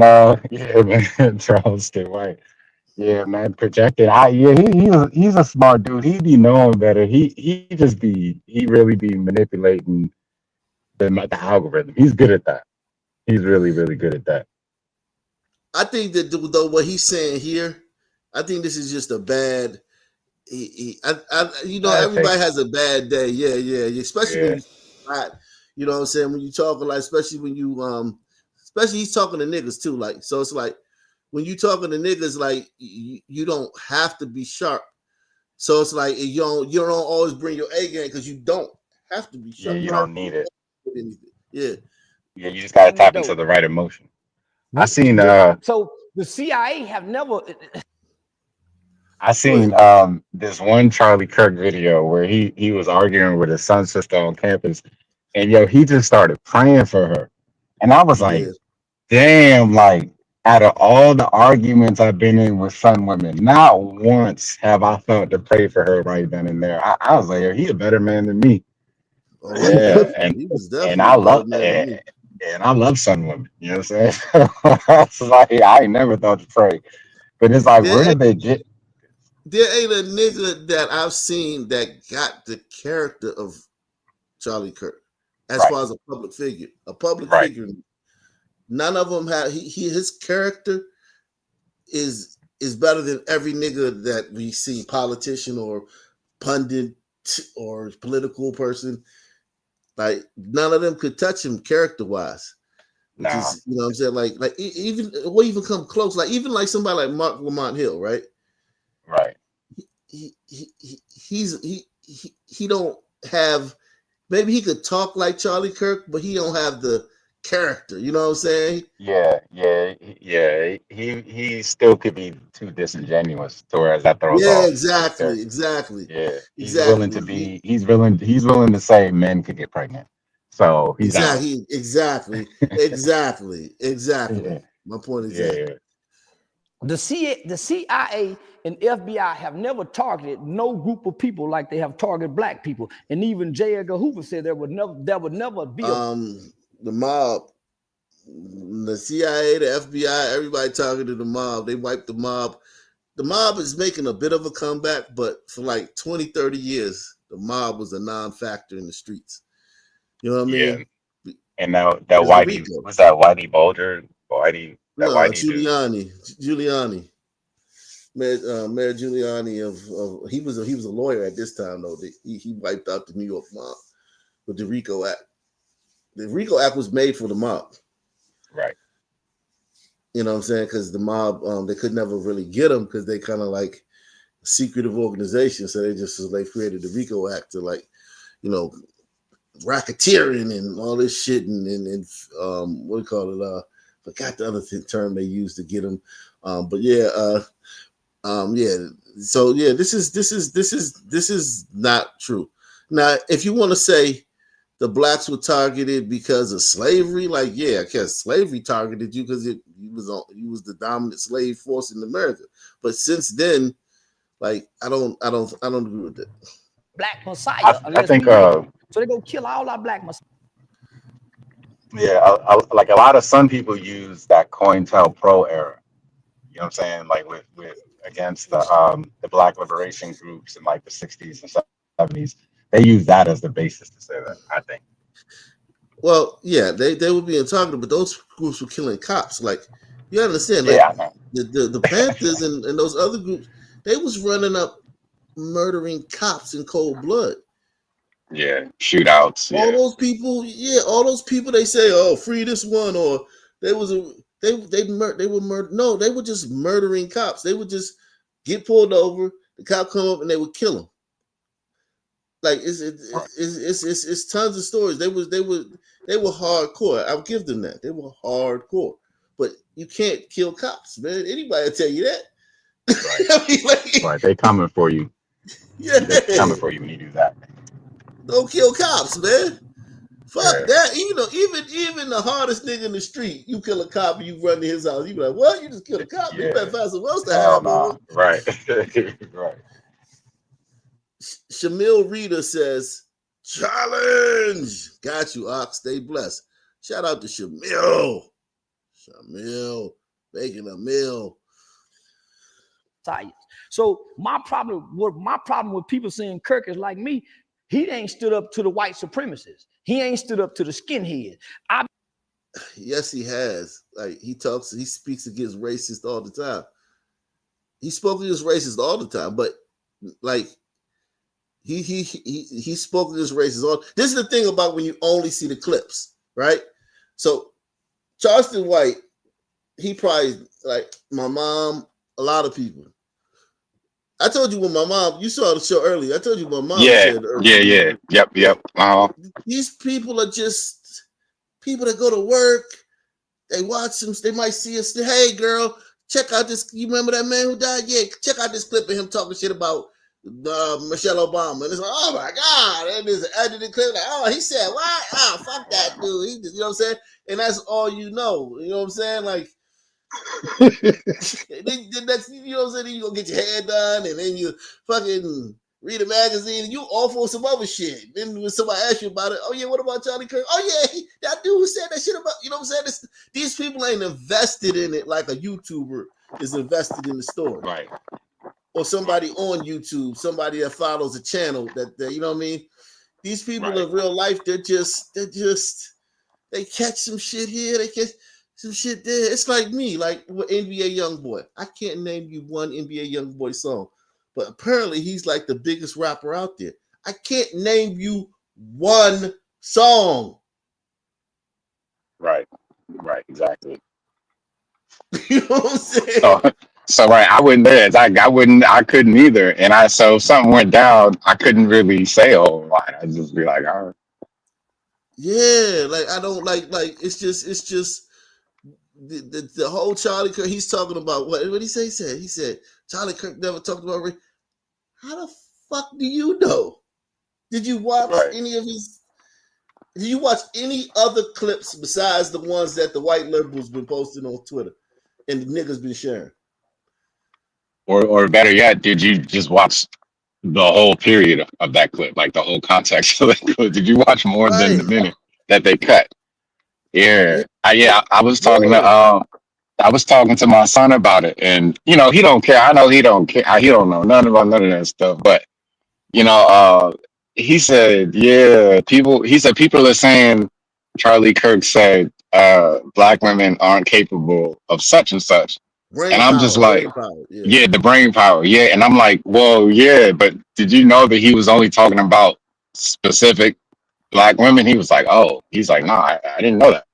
And I'm telling him because he's in the school of journalism. So I'm like, yo, it's really important that, what I'm saying, you pay attention to the whole thing and do have journalistic integrity, because it's not fair to just cut up something that somebody say and then share it as if like that's their whole MO. And he didn't even talk about black people. I don't even understand why black people even think that. It's strange. Like it's like I none of wish them he went would. to his YouTube. I wish he would have just said, you know what? I'll pass on that question next. And you know what I mean? And niggas, because niggas gonna call him racist for that, right? But at least that would have been There'd be like, no statement. yeah. Just leave. You gotta, niggas are messy. Niggas are messy.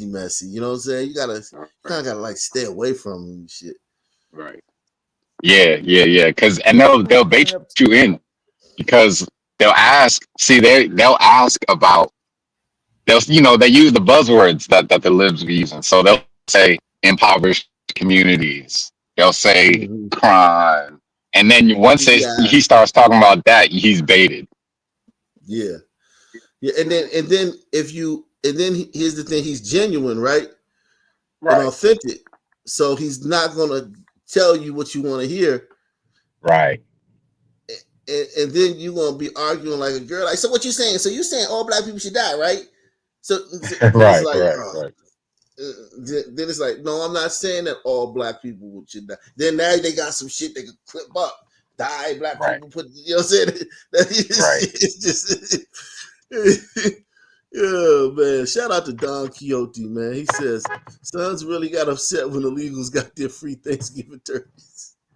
Yeah, man. All right, man. All right. All right, bro. Negative elements in the detriment of black people. He ain't looked to white people and said, hey, we got a bunch of white kids shooting up schools.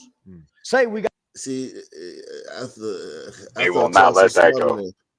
It's like 4 times a year, like literally 4 times a year, white kids shoot up school.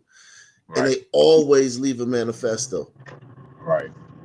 And they always like had like a long art. FBI's like, he's been on our radar or whatever, you know what I'm saying? Like, and it was always a reason that they give, right? Not like that makes it any better, but they'll write down why they did it.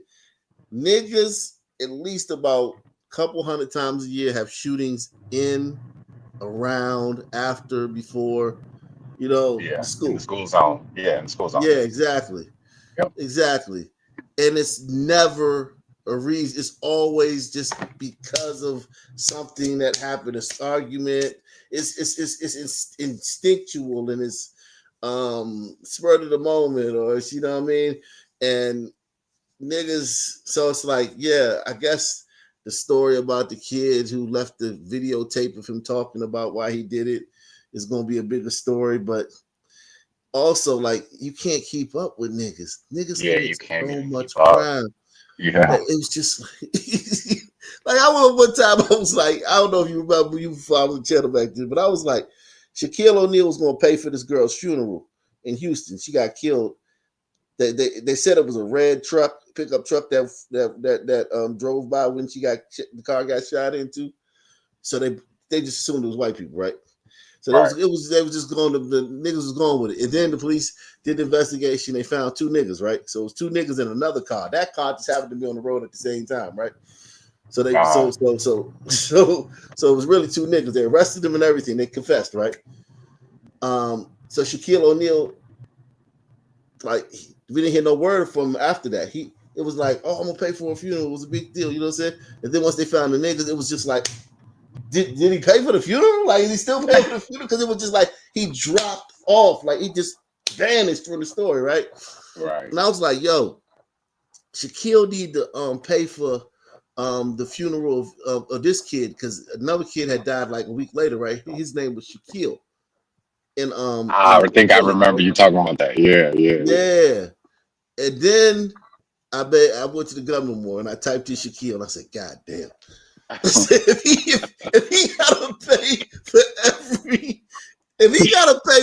every Shaquille that got killed, even Shaq will go broke.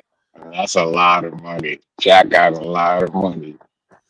Yo, it's a lot of Shaquilles. Right. It's a lot of Shaquilles, but I mean that was just my point in that when I was like, yo, man, you.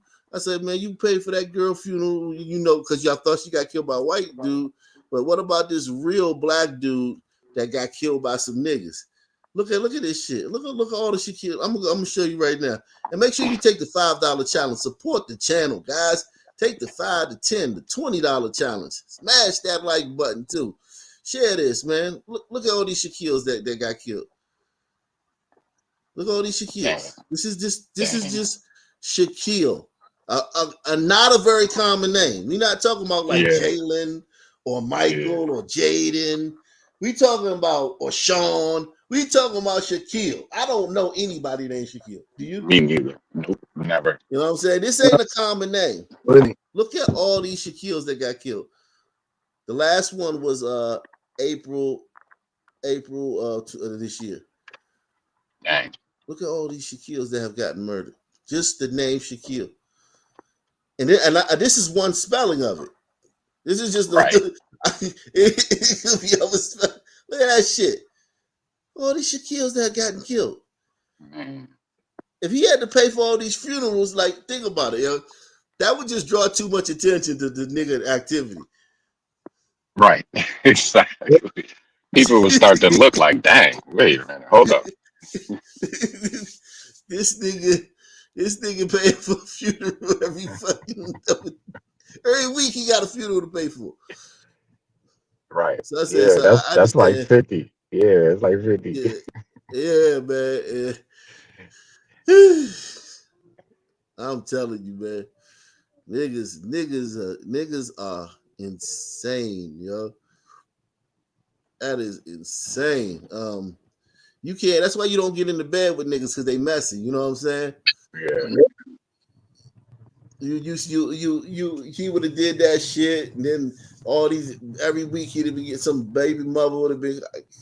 My son looked up to you. He was his favorite player when you played for the Washington Bullets. He was right. He had your jersey when you was a rookie. Your rookie jersey. Yeah, man. When you played for the 76ers, he had your 76ers jersey. Say we got a bunch of white kids and they babies. We lead the nation in child pedophilia and molestation of children.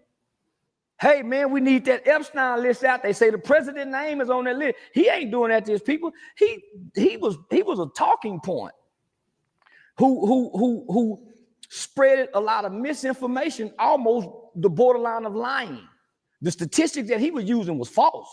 Black people don't commit 50% of the murders in this country.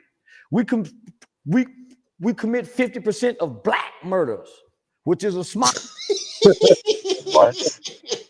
What? Did he? Come on, man. Nah, man. Nah, not you. Not you, Charleston.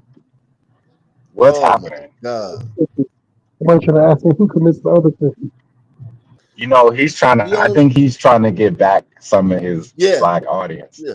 Yep. Oh, because the whites can't. A lot of conservative whites canceled him like they did everybody else who said something bad about Charlie. So he got to run back. It's like Candace Owens. She you know what I'm saying? She running back. You know what I mean? Everybody run back to the niggas. Bill Cosby. Remember Bill Cosby? Pull your pants up. Hey, we found 60 women that said you raped them. Oh shit. Goddamn. Hands up, don't you? Right. Yikes. These niggas, yeah, he running back to the black community, man. All fraction compared to the Mexicans, the whites, the immigrants. So and then, homie, You got to combine them. Challenging children.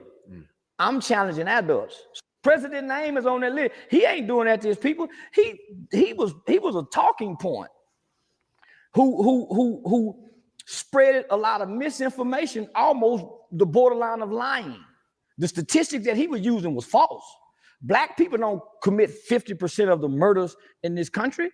We commit 50% of black murders, which is actually 95% of black murders. I was about to say, right? It's actually 60. You know, it's 60 since 2024.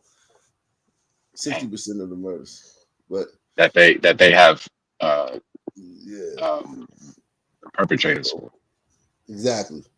That we like, you can't watch the news even in one city. I don't care if you just watch the news in your city and think that white people is running around just killing each other everywhere at the same rate niggas is. There's no way.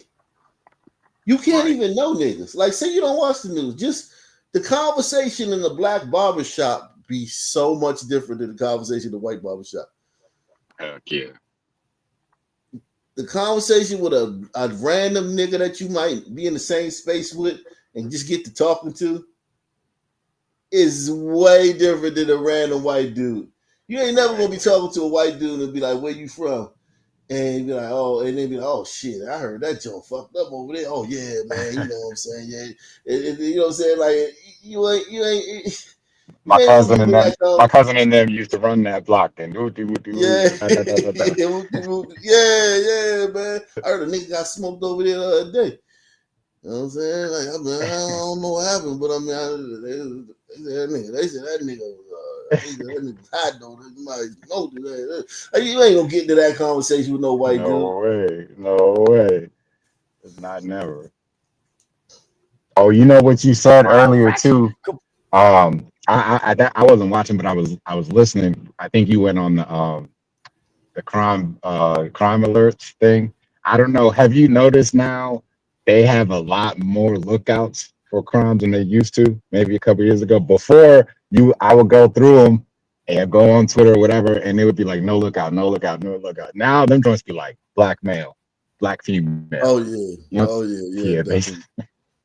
Yeah, they had to stop doing the race shit because George Floyd. They stopped all that shit, and now they bringing it back. Oh yeah.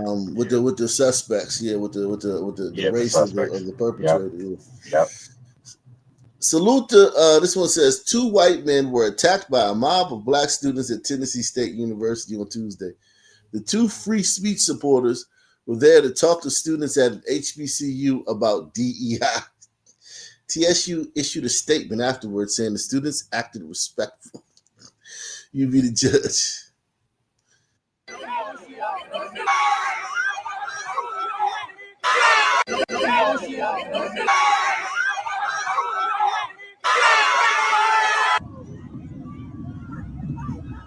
Well, I mean, like, listen, man. Everything's relative, right? Like that's pretty respectful for some niggas. I mean, they ain't. If niggas don't assault you, you're good. I mean, like if you don't get curb stomped and jumped, I mean, yeah. If you live to see another day, I mean, you made it. Yeah, this is good. This ain't shit. This ain't shit.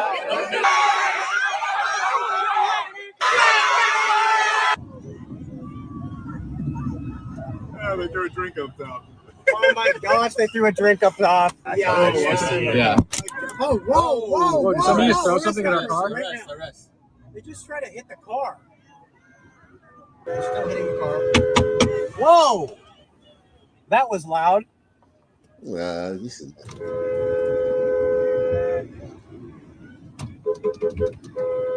It is an element of this that, like, yo, this is like literally going up to the lion's cage and, like, you know what I'm saying, fucking with the gorilla. Yeah, like, you know these niggas is gonna act or you wear Make America. He could have just been like walking through the campus with a regular Make clothes. America Great hat. That's enough right there. You know? Yeah, right. Yeah, this ain't bad. This is a nothing burger. They ain't do nothing to the white boys. Unless there's another video. Now, is there another video? Let me see. Yeah, like did they get pulled out of their car and get jacked? Like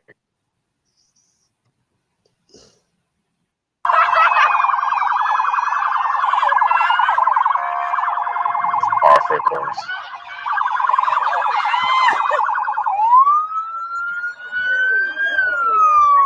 Easy.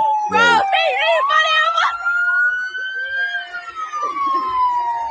It's like that's like a language to them. It's like they talk It's with like their Morse asses. code. Yeah, It's it's like Morse code. it probably is though. Like you know what I'm saying? Like evolutionarily, like they probably like just like it's probably something signals something, and like because of we in a white man society, it's lost. Like it's like a lost language. Like I'm Yeah. sure somewhere in It could, Africa, very well like could. you know, Yeah. 4 claps to signal danger. 3 claps, everything is okay. yeah, like this shit, it makes no sense. They do this all the time. Like sometimes you'll see a video where somebody said something to a sister, and she'll just turn around and twerk as a response. Yeah.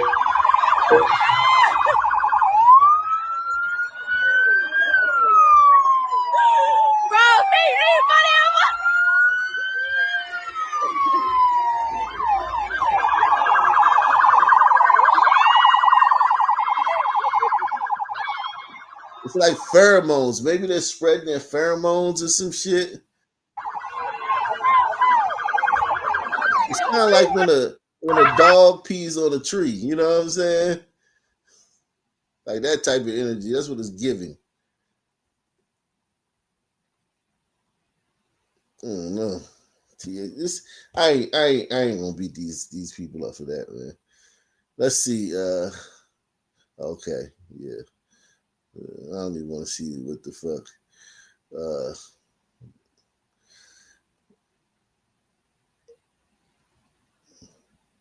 Look like they did all right. They look like it was all right. Here go the 2-minute clip. Okay, so maybe there's more that we missed.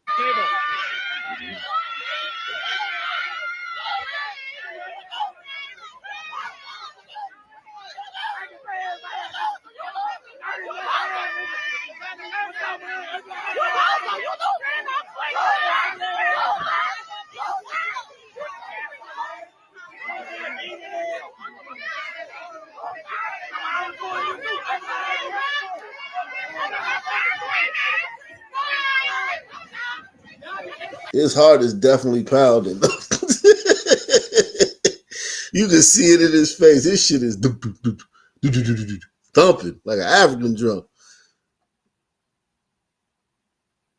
Shit, crazy, man.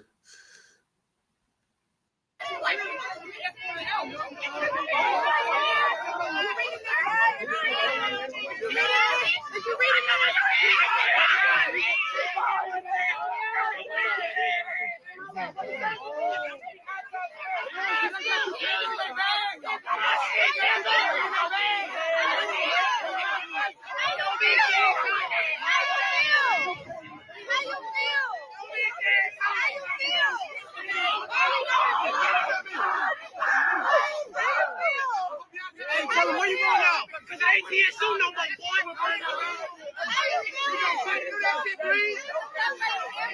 Fight through that shit, please. Can't even hear you. Very safe, very black, and very tired of this. They did not walk this way. They walked that way. Okay.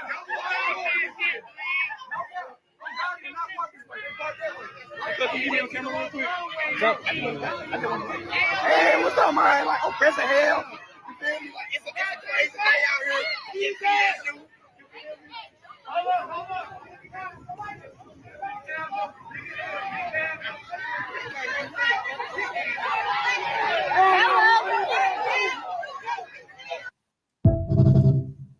That wasn't too bad. What do you think about that? What do y'all think about that? How would y'all rank that, man? How would y'all rank that, man? What do y'all think about that? Do y'all think that? How would y'all rank that Negro response to these white dudes at wanting to discuss DEI with America, make America great hats on? What do y'all think? What do y'all think about what the niggas did, man? How they responded to it?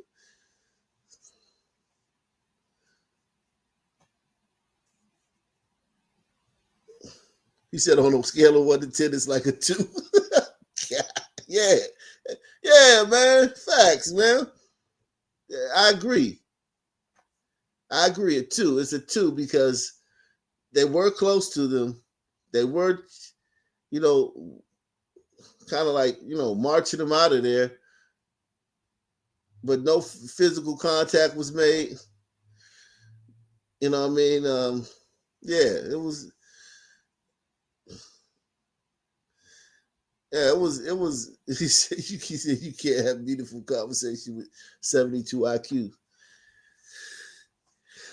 This is college kids. These are college kids too. That's the crazy part about it. Like, these are college kids. He didn't walk through the projects. They walked through college and got this response. That's the only sad part, is that this is a college. You would have thought like, oh, MAGA's here? Hey, our best and brightest, a bunch of niggas with bow ties and glasses would have been there debating them. You kind of wish that was the thing, you know what I mean? Like, I've got a question. I think DI is perfectly fine because X, Y, Z, blah, blah, blah, blah. And the U.S. Constitution says, da, da, da, da. Niggas reacted with like feral animals at a college.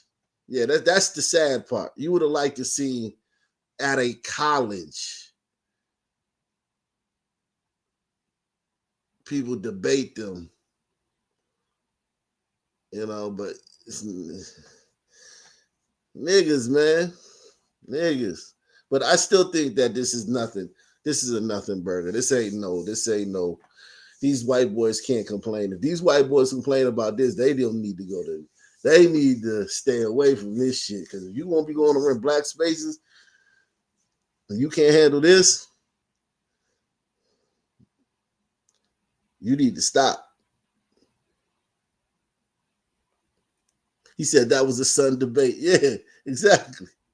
Exactly. That was definitely just this how sons debate. Exactly. Everyone, all of them talking at the same time, all of them yelling incoherent, non-pertinent shit.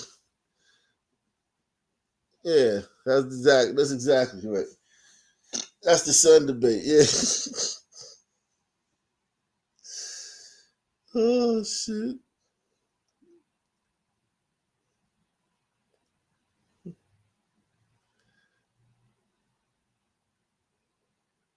Yeah, man, that white boy ain't nobody do nothing to that white boy. That white boy can't complain. Stop complaining, white boy. You ain't no victim. Yeah, you ain't no victim, man. That white boy. Feel it score. What do you think? How would you rate that? I missed it. I just got back. You missed I it. just saw a bunch of sons following him. All we did was set up a table. Oh yeah, something happened to us.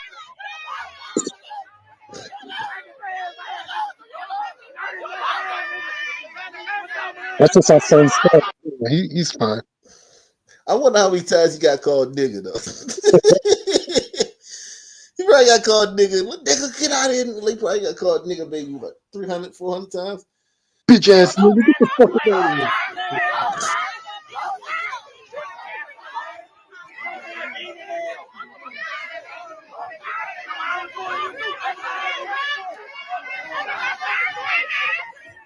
Yeah. Isn't this funny? Because this is how they portray it was back in the day. And now look at the roles reversed. Yeah. And they was doing the same thing back in the day. They was going into the law was segregation, and they was going into segregated places trying to eat. They was doing the same thing that this white man doing. Going in this is a black school, and he going in there talking about MAGA. Yep.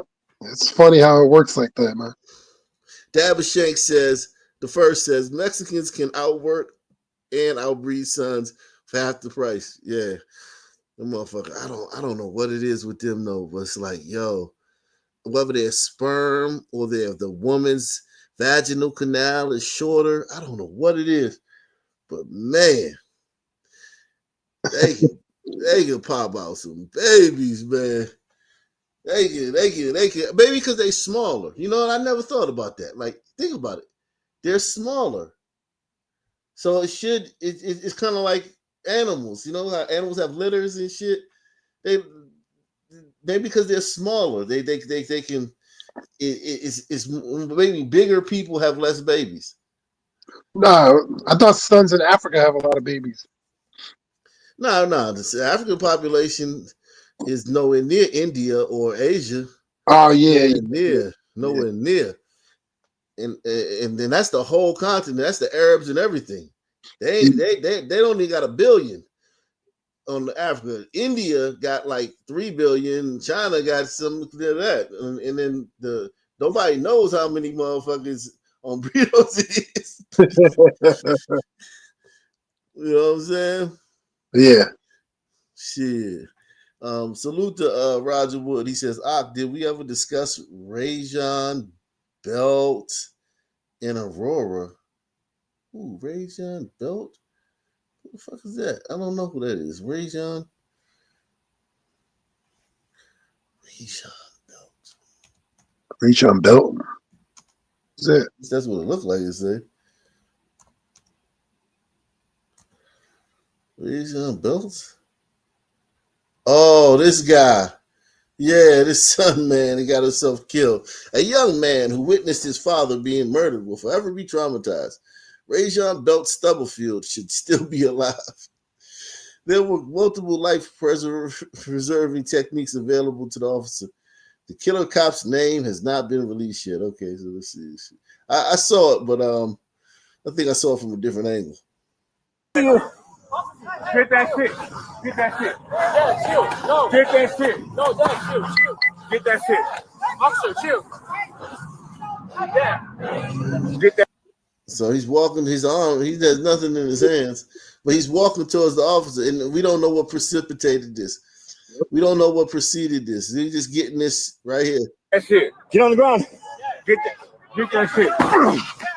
Get on the ground. Yeah. Sorry.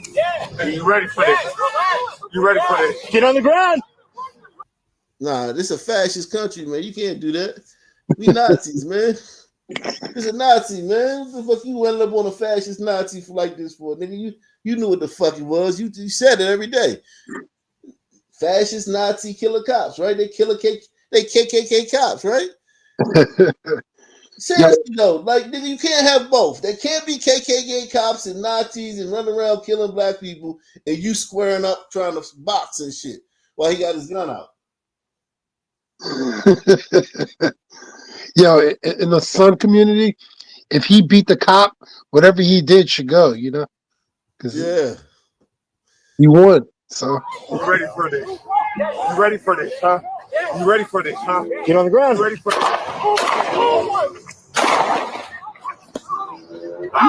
Shit. Damn.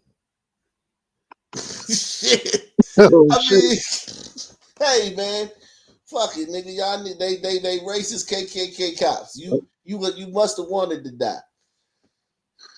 I'd have my gun out like that too. I'm not trying to fight every time I got to deal with that shit. Yeah, I mean, this is technically like this don't look good though. This ain't a good kill because it's empty-handed. But it's like, yo, like how much do people got to put up with out of your ass? What are you supposed to do? Let you hit him on the chin? What if you hit him on the chin and knock him out? Now, as crazy as you are, he's knocked out, and you got access to his gun. As crazy as your ass is. So his cop card. and then you crash into somebody.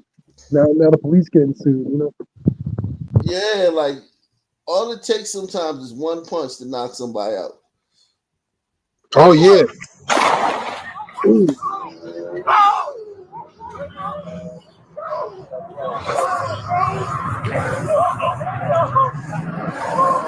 Shots fired. 245 shots fired. Give me some cars.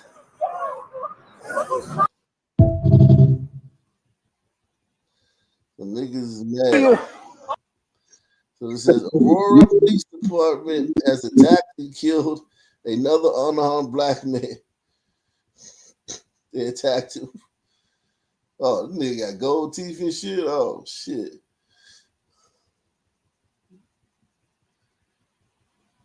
Hey man.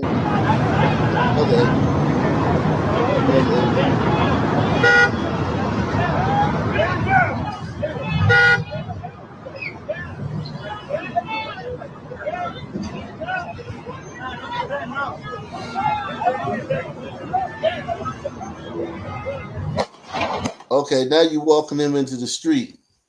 So now you got him in danger. He could possibly get hit by a car. He pulled the gun out. He's coming towards me. If you take it from him, now he's in danger. It's not worth it. I got the gun on you. Don't move. I got to use it. Ain't that what they say? If you pull it out, you better use it. Right. Say his name. Say his name. Nobody would have gave a fuck about this nigga if he didn't get killed by a cop. Posture. After much conversation, it appears that a gun was seen by the officer on the ground, and the suspect appeared to be walking towards that weapon. Okay. He was a good dad. That's how Zion He was a good dad.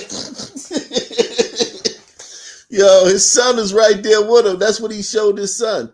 He was showing his son that. He might have been a good dad in other respects, but goddamn. Murphy Belt says he will always remember his dad, Rajan. Murphy Belt joined friends and family to mourn the loss. He says he will miss all of the father-son moments. Talking about sports, all that. As candles were lit, tears were shed, and hugs given all around. Murphy Belt thankful that Aurora showed up. It feels good, you know, all the support, you know. Yeah. Well, it's only because he got killed. But if a nigga had killed him, it would be some support, I guess. He looked like a hood booger, so it might be some support. But it wouldn't be all this if he got killed by a cop. These niggas only here because he got killed by a cop. You know, all the family out. And he hopes this isn't the end of the community's support, calling for accountability in the shooting and wanting to know more about why his dad is gone. My dad was a good person.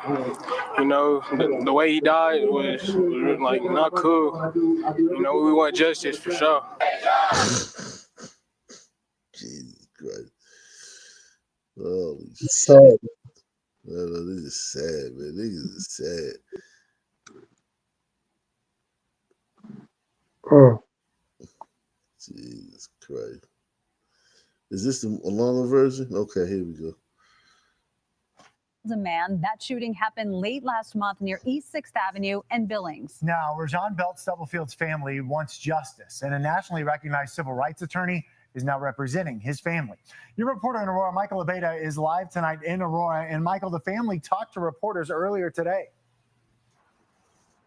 Yeah, that's right. You know, since the shooting happened, there have been videos circulating online that showed part of the interaction between Rajon Belt Stubblefield and that unknown officer. But now Aurora police have released several videos that show the incident from start to finish.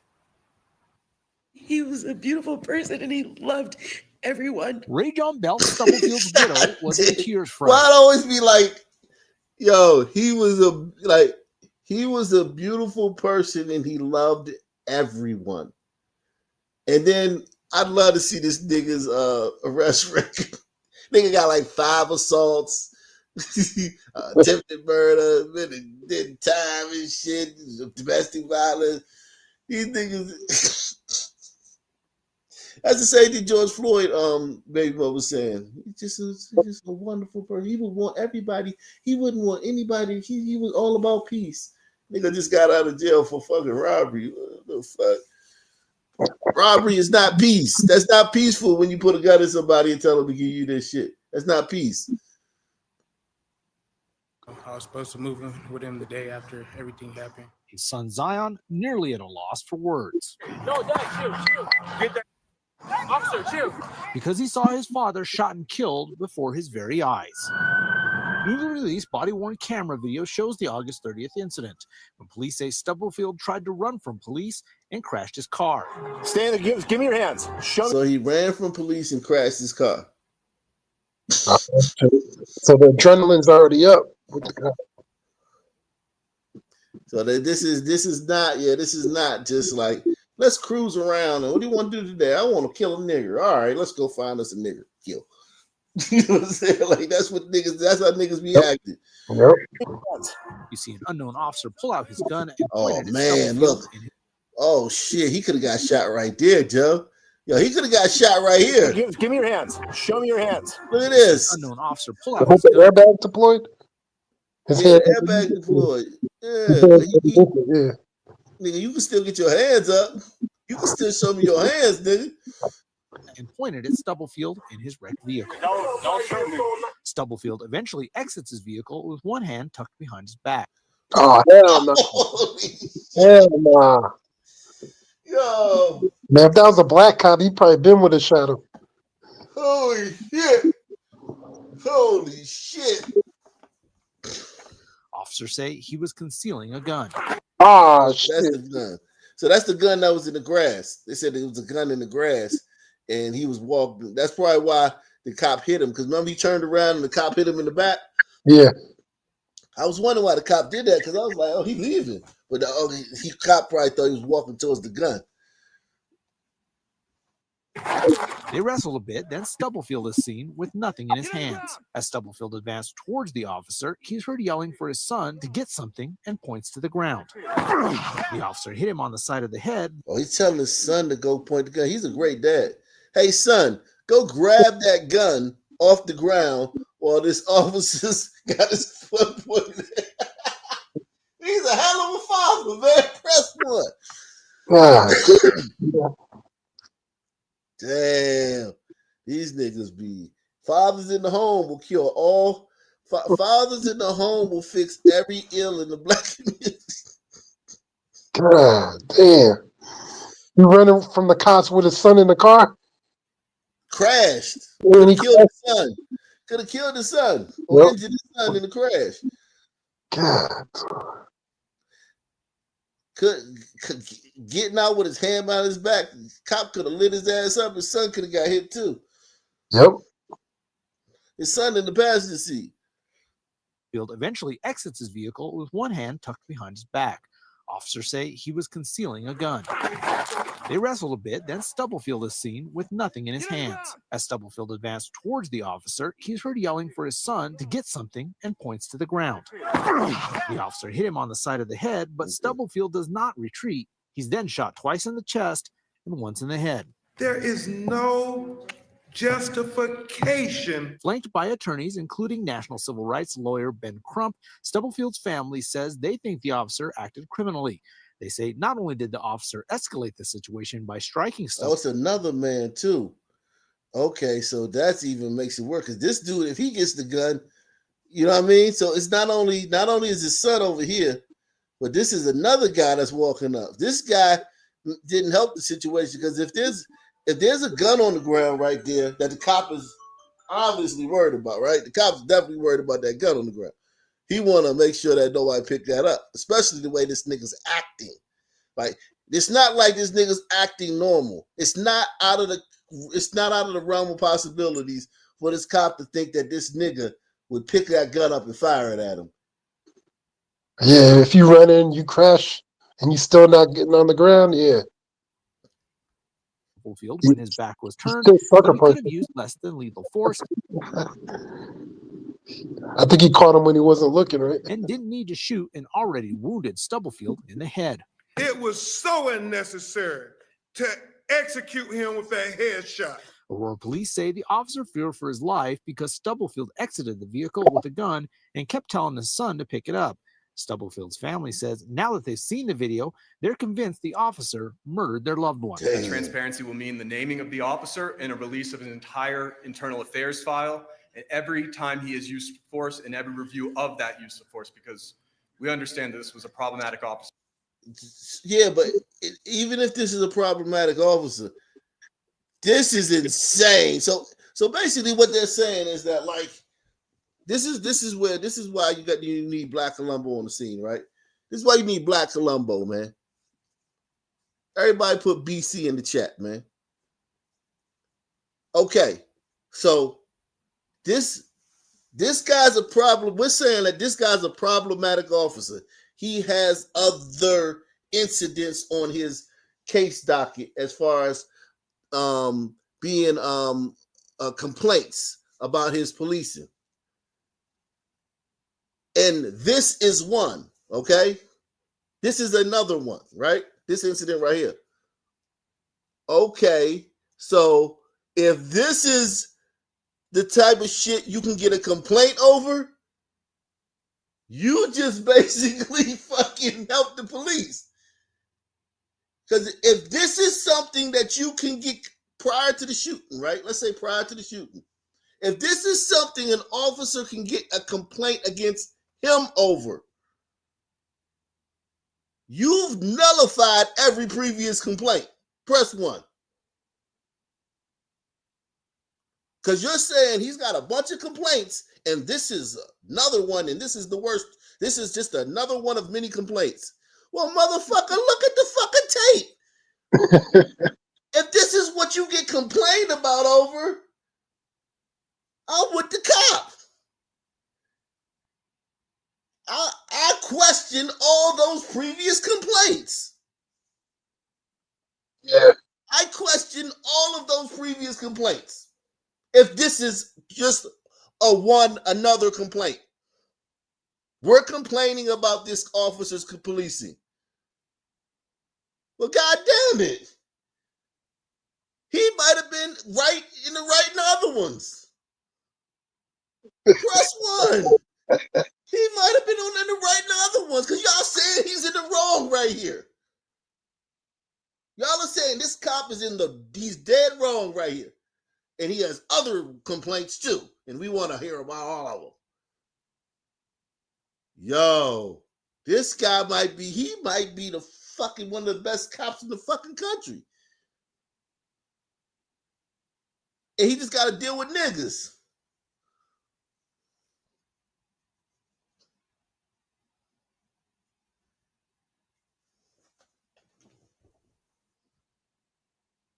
Because if this is a complaint,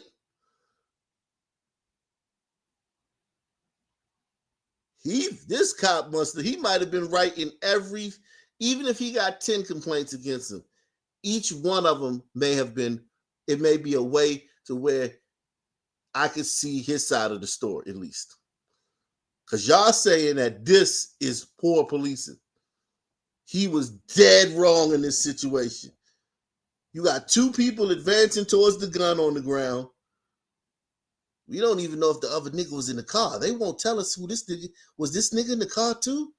So, like, let's just say this nigga was in the car too. You got 2 people in the car advancing towards the gun. This crazy nigga is trying to box. He's backing me up into the street where cars are at. There's a gun on the ground over here. He's telling them to pick it up. They're not retreating. They're walking towards the gun. It's a lot of shit on this cop's mind in real time too. Like I'm looking at this shit from different angles. I'm in my living room, you know what I'm saying? Temperature controlled environment, you know what I'm saying? I'm freeze framing it. The cop had to deal with this shit in real time. Yeah, okay. If that was just a random person and he saw that confrontation, he would have been like, "Oh shit!" Did a U-turn? I'd have been like, "Oh shit!" Yeah, I don't want to get shot by the cop. Yeah. Once that cop would have pulled out that gun, I would not have kept advancing forward. His son and this other guy are continuing to advance forward, not only towards the cop, but towards the gun on the ground that the fucking nigga just told him to pick up. nothing in his hands. As Stubblefield advanced towards the officer, he's heard yelling for his son to get something and points to the ground. The officer hit him on the side of the head, but Stubblefield does not retreat. He's then shot twice in the chest and once in the head. There is no justification. Flanked by attorneys, including national civil rights lawyer Ben Crump, Stubblefield's family says they think the officer acted criminally. They say not only did the officer escalate the situation by striking Stubblefield when his back was turned, but he could have used less than lethal force and didn't need to shoot an already wounded Stubblefield in the head. It was so unnecessary to execute him with that headshot.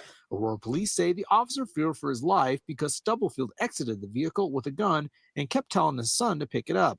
Stubblefield's family says now that they've seen the video, they're convinced the officer murdered their loved one. That transparency will mean the naming of the officer and a release of his entire internal affairs file, and every time he has used force and every review of that use of force, because we understand that this was a problematic officer for years that they knew about, and they allowed to continue to be out there with a gun in his hand.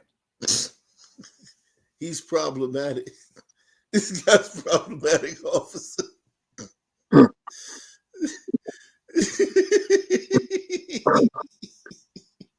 Not the guy that was running away from the police.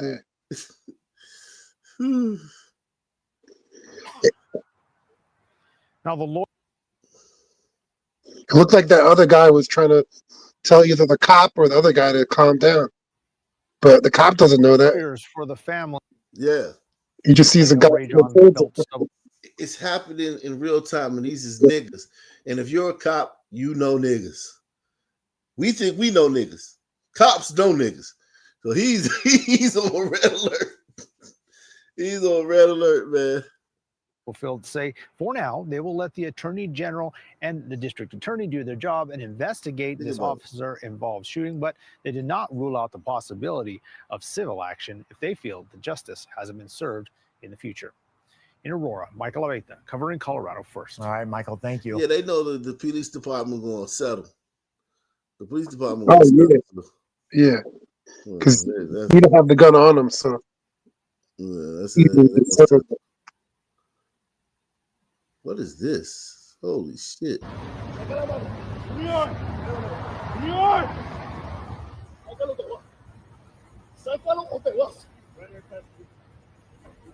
ICE. This is in PG County. Ayuda! Hand! Hand your hand! Help me! Help me! We have police? Help me! Help me! Help me! It's high! ¡Para recompensa! ¡Ayuda! ¡Ayuda! ¡Ayuda! Help me! Help me! Help me! ¡Ayuda! Help me! Help me! ¡Ayúdame! ¡Ayúdame! Help me! Ayúdame, help me. Ayúdame, help me. Everybody hit the like button, man. Support the channel. Take the $5 challenge. If you've never taken the $5 challenge, now is the time for you to take the $5 challenge. Support the channel. Never taken the $10 challenge.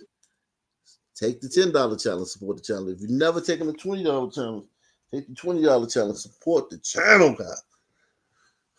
This is right in my neck of the woods, PG County, man. Not too far from DC.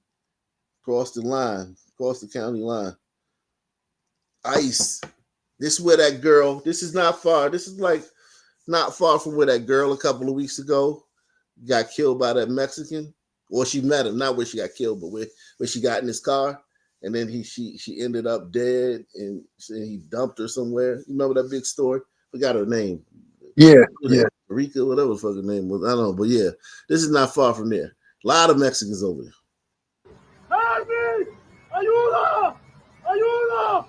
Ayuda! Help me! Help me! Ayuda! Hey, look at me! Ayuda! Right there! Ayúdame! They're trying to kill you! Ayúdame! Ayúdame! That's not a people! Where's Franklin? Where's Franklin? He's gonna kill me! Ay, American! Ay, American! Put the gun down. Put the gun down. Wait Put the gun down. You're gonna shoot me? Point the gun. We have it. Put the gun down. You're gonna shoot me? Go ahead, shoot me. Hey, shoot me. Put the gun down. What's your name? Man, you know the sad part about it is that we're gonna lose. The country loses this guy's contribution to America. You know what I mean? We'll never. We're one less, Mexican, and damn, man, this guy was gonna do so many great things in America, man. Just sad to see him go. What's your name? Put the gun on me. Hey.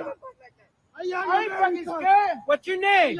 Yeah, he's trying to shoot me. Get out of here. You're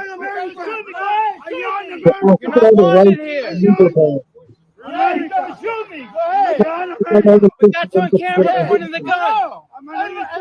What'd you say? Look how long it takes him just to get in handcuffs. Man, if that was a third world country where he was from, they bringing out the nightstick and the rifles and like, put your hands back one time. That's it.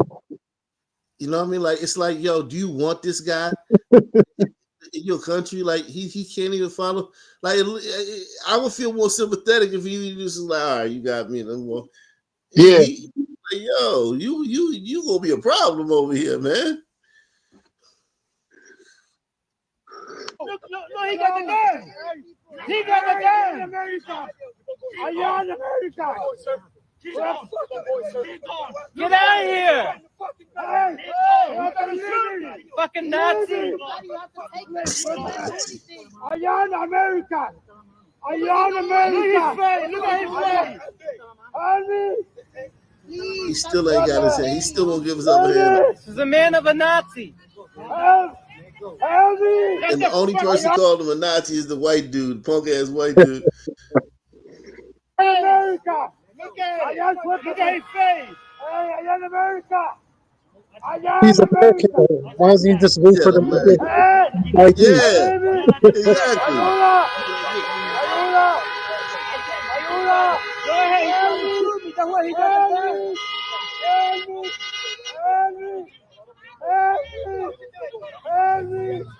I am America. I love you, America. I love it, America. I love America. I love you, America. Help me. I'm born to see. Leave him alone. Yes, I'm born to see. Yes, I'm born to see. Help me. Hey. Hell no. Hell no. Help me. Help me. Yeah, that's what people. Help me. Hey, I'm born to see. I'm born to see. I love you, America. Hey, police! Police! Damn.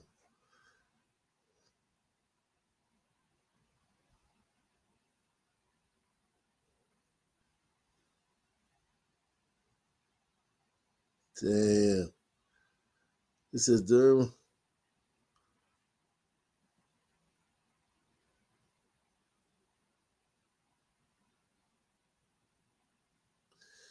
Okay, so the ICE shooter.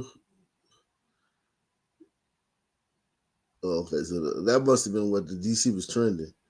DC was trending, so that must have been what it was trending over. Okay.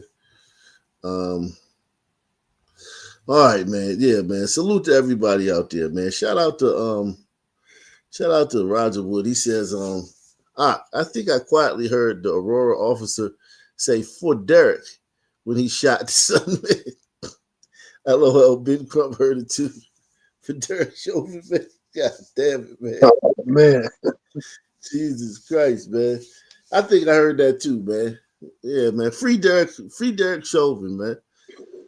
And on that note, man. Yeah, go ahead. No, I was like, them damn crackers, man. Always trying to kill us, man. Yeah, man. Free Derek Chauvin.